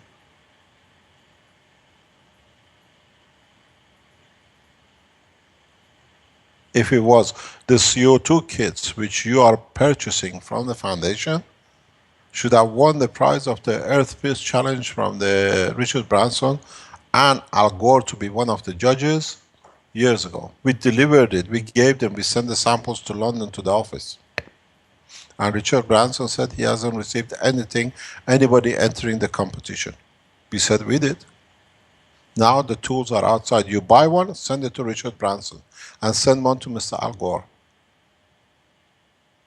Then if we receive the 25 million, it supports for the equipment for the university. We don't need charter. We take it out of our own strength. How many of you sit down tonight and calculate, I earn 10,000, 20,000, 2% is 200, 400 euro. I can put against my taxes paid to the donation to the Dutch Keshe Foundation. None. Zero. You're all talkers. None of you act. The only people who act are people who are putting their times, like Rick, like other people, like Vince. At least they're supporting that it can come to the point that it can be brought out.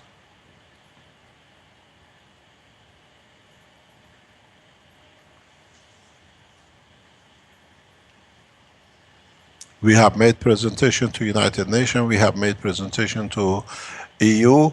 We have made presentation to scientists of the Americans of high caliber. Nothing. And it will be nothing because your leaders do not want this to be on the table. But unfortunately, we played it the right way. Too many people have the knowledge. Now you start deciphering.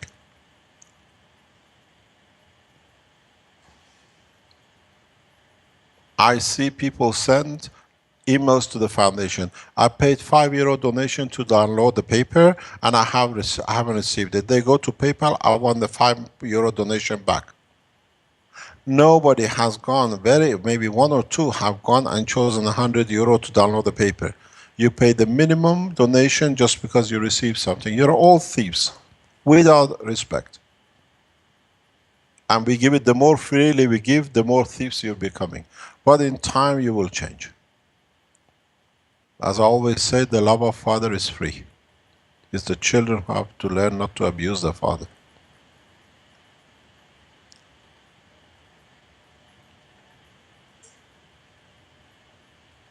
Any other question?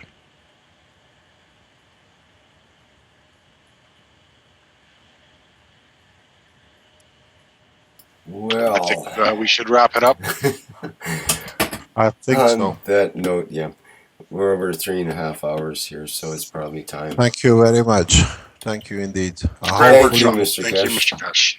Thank you very much. We hopefully, if we are in Barry on Tuesday, we do the first workshop out of the university premises.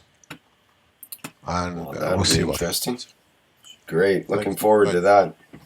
Thank you very much for your time. Thank you, too. We'll see you on Tuesday. Bye-bye. Thanks. Okay. Bye-bye. Bye. Bye. Thank you, Vincent. Thank you, everybody on Skype and GoToMeeting and live stream and generally around the universe. And so ends the 51st Knowledge Seekers Workshop. And thanks, everyone, for attending.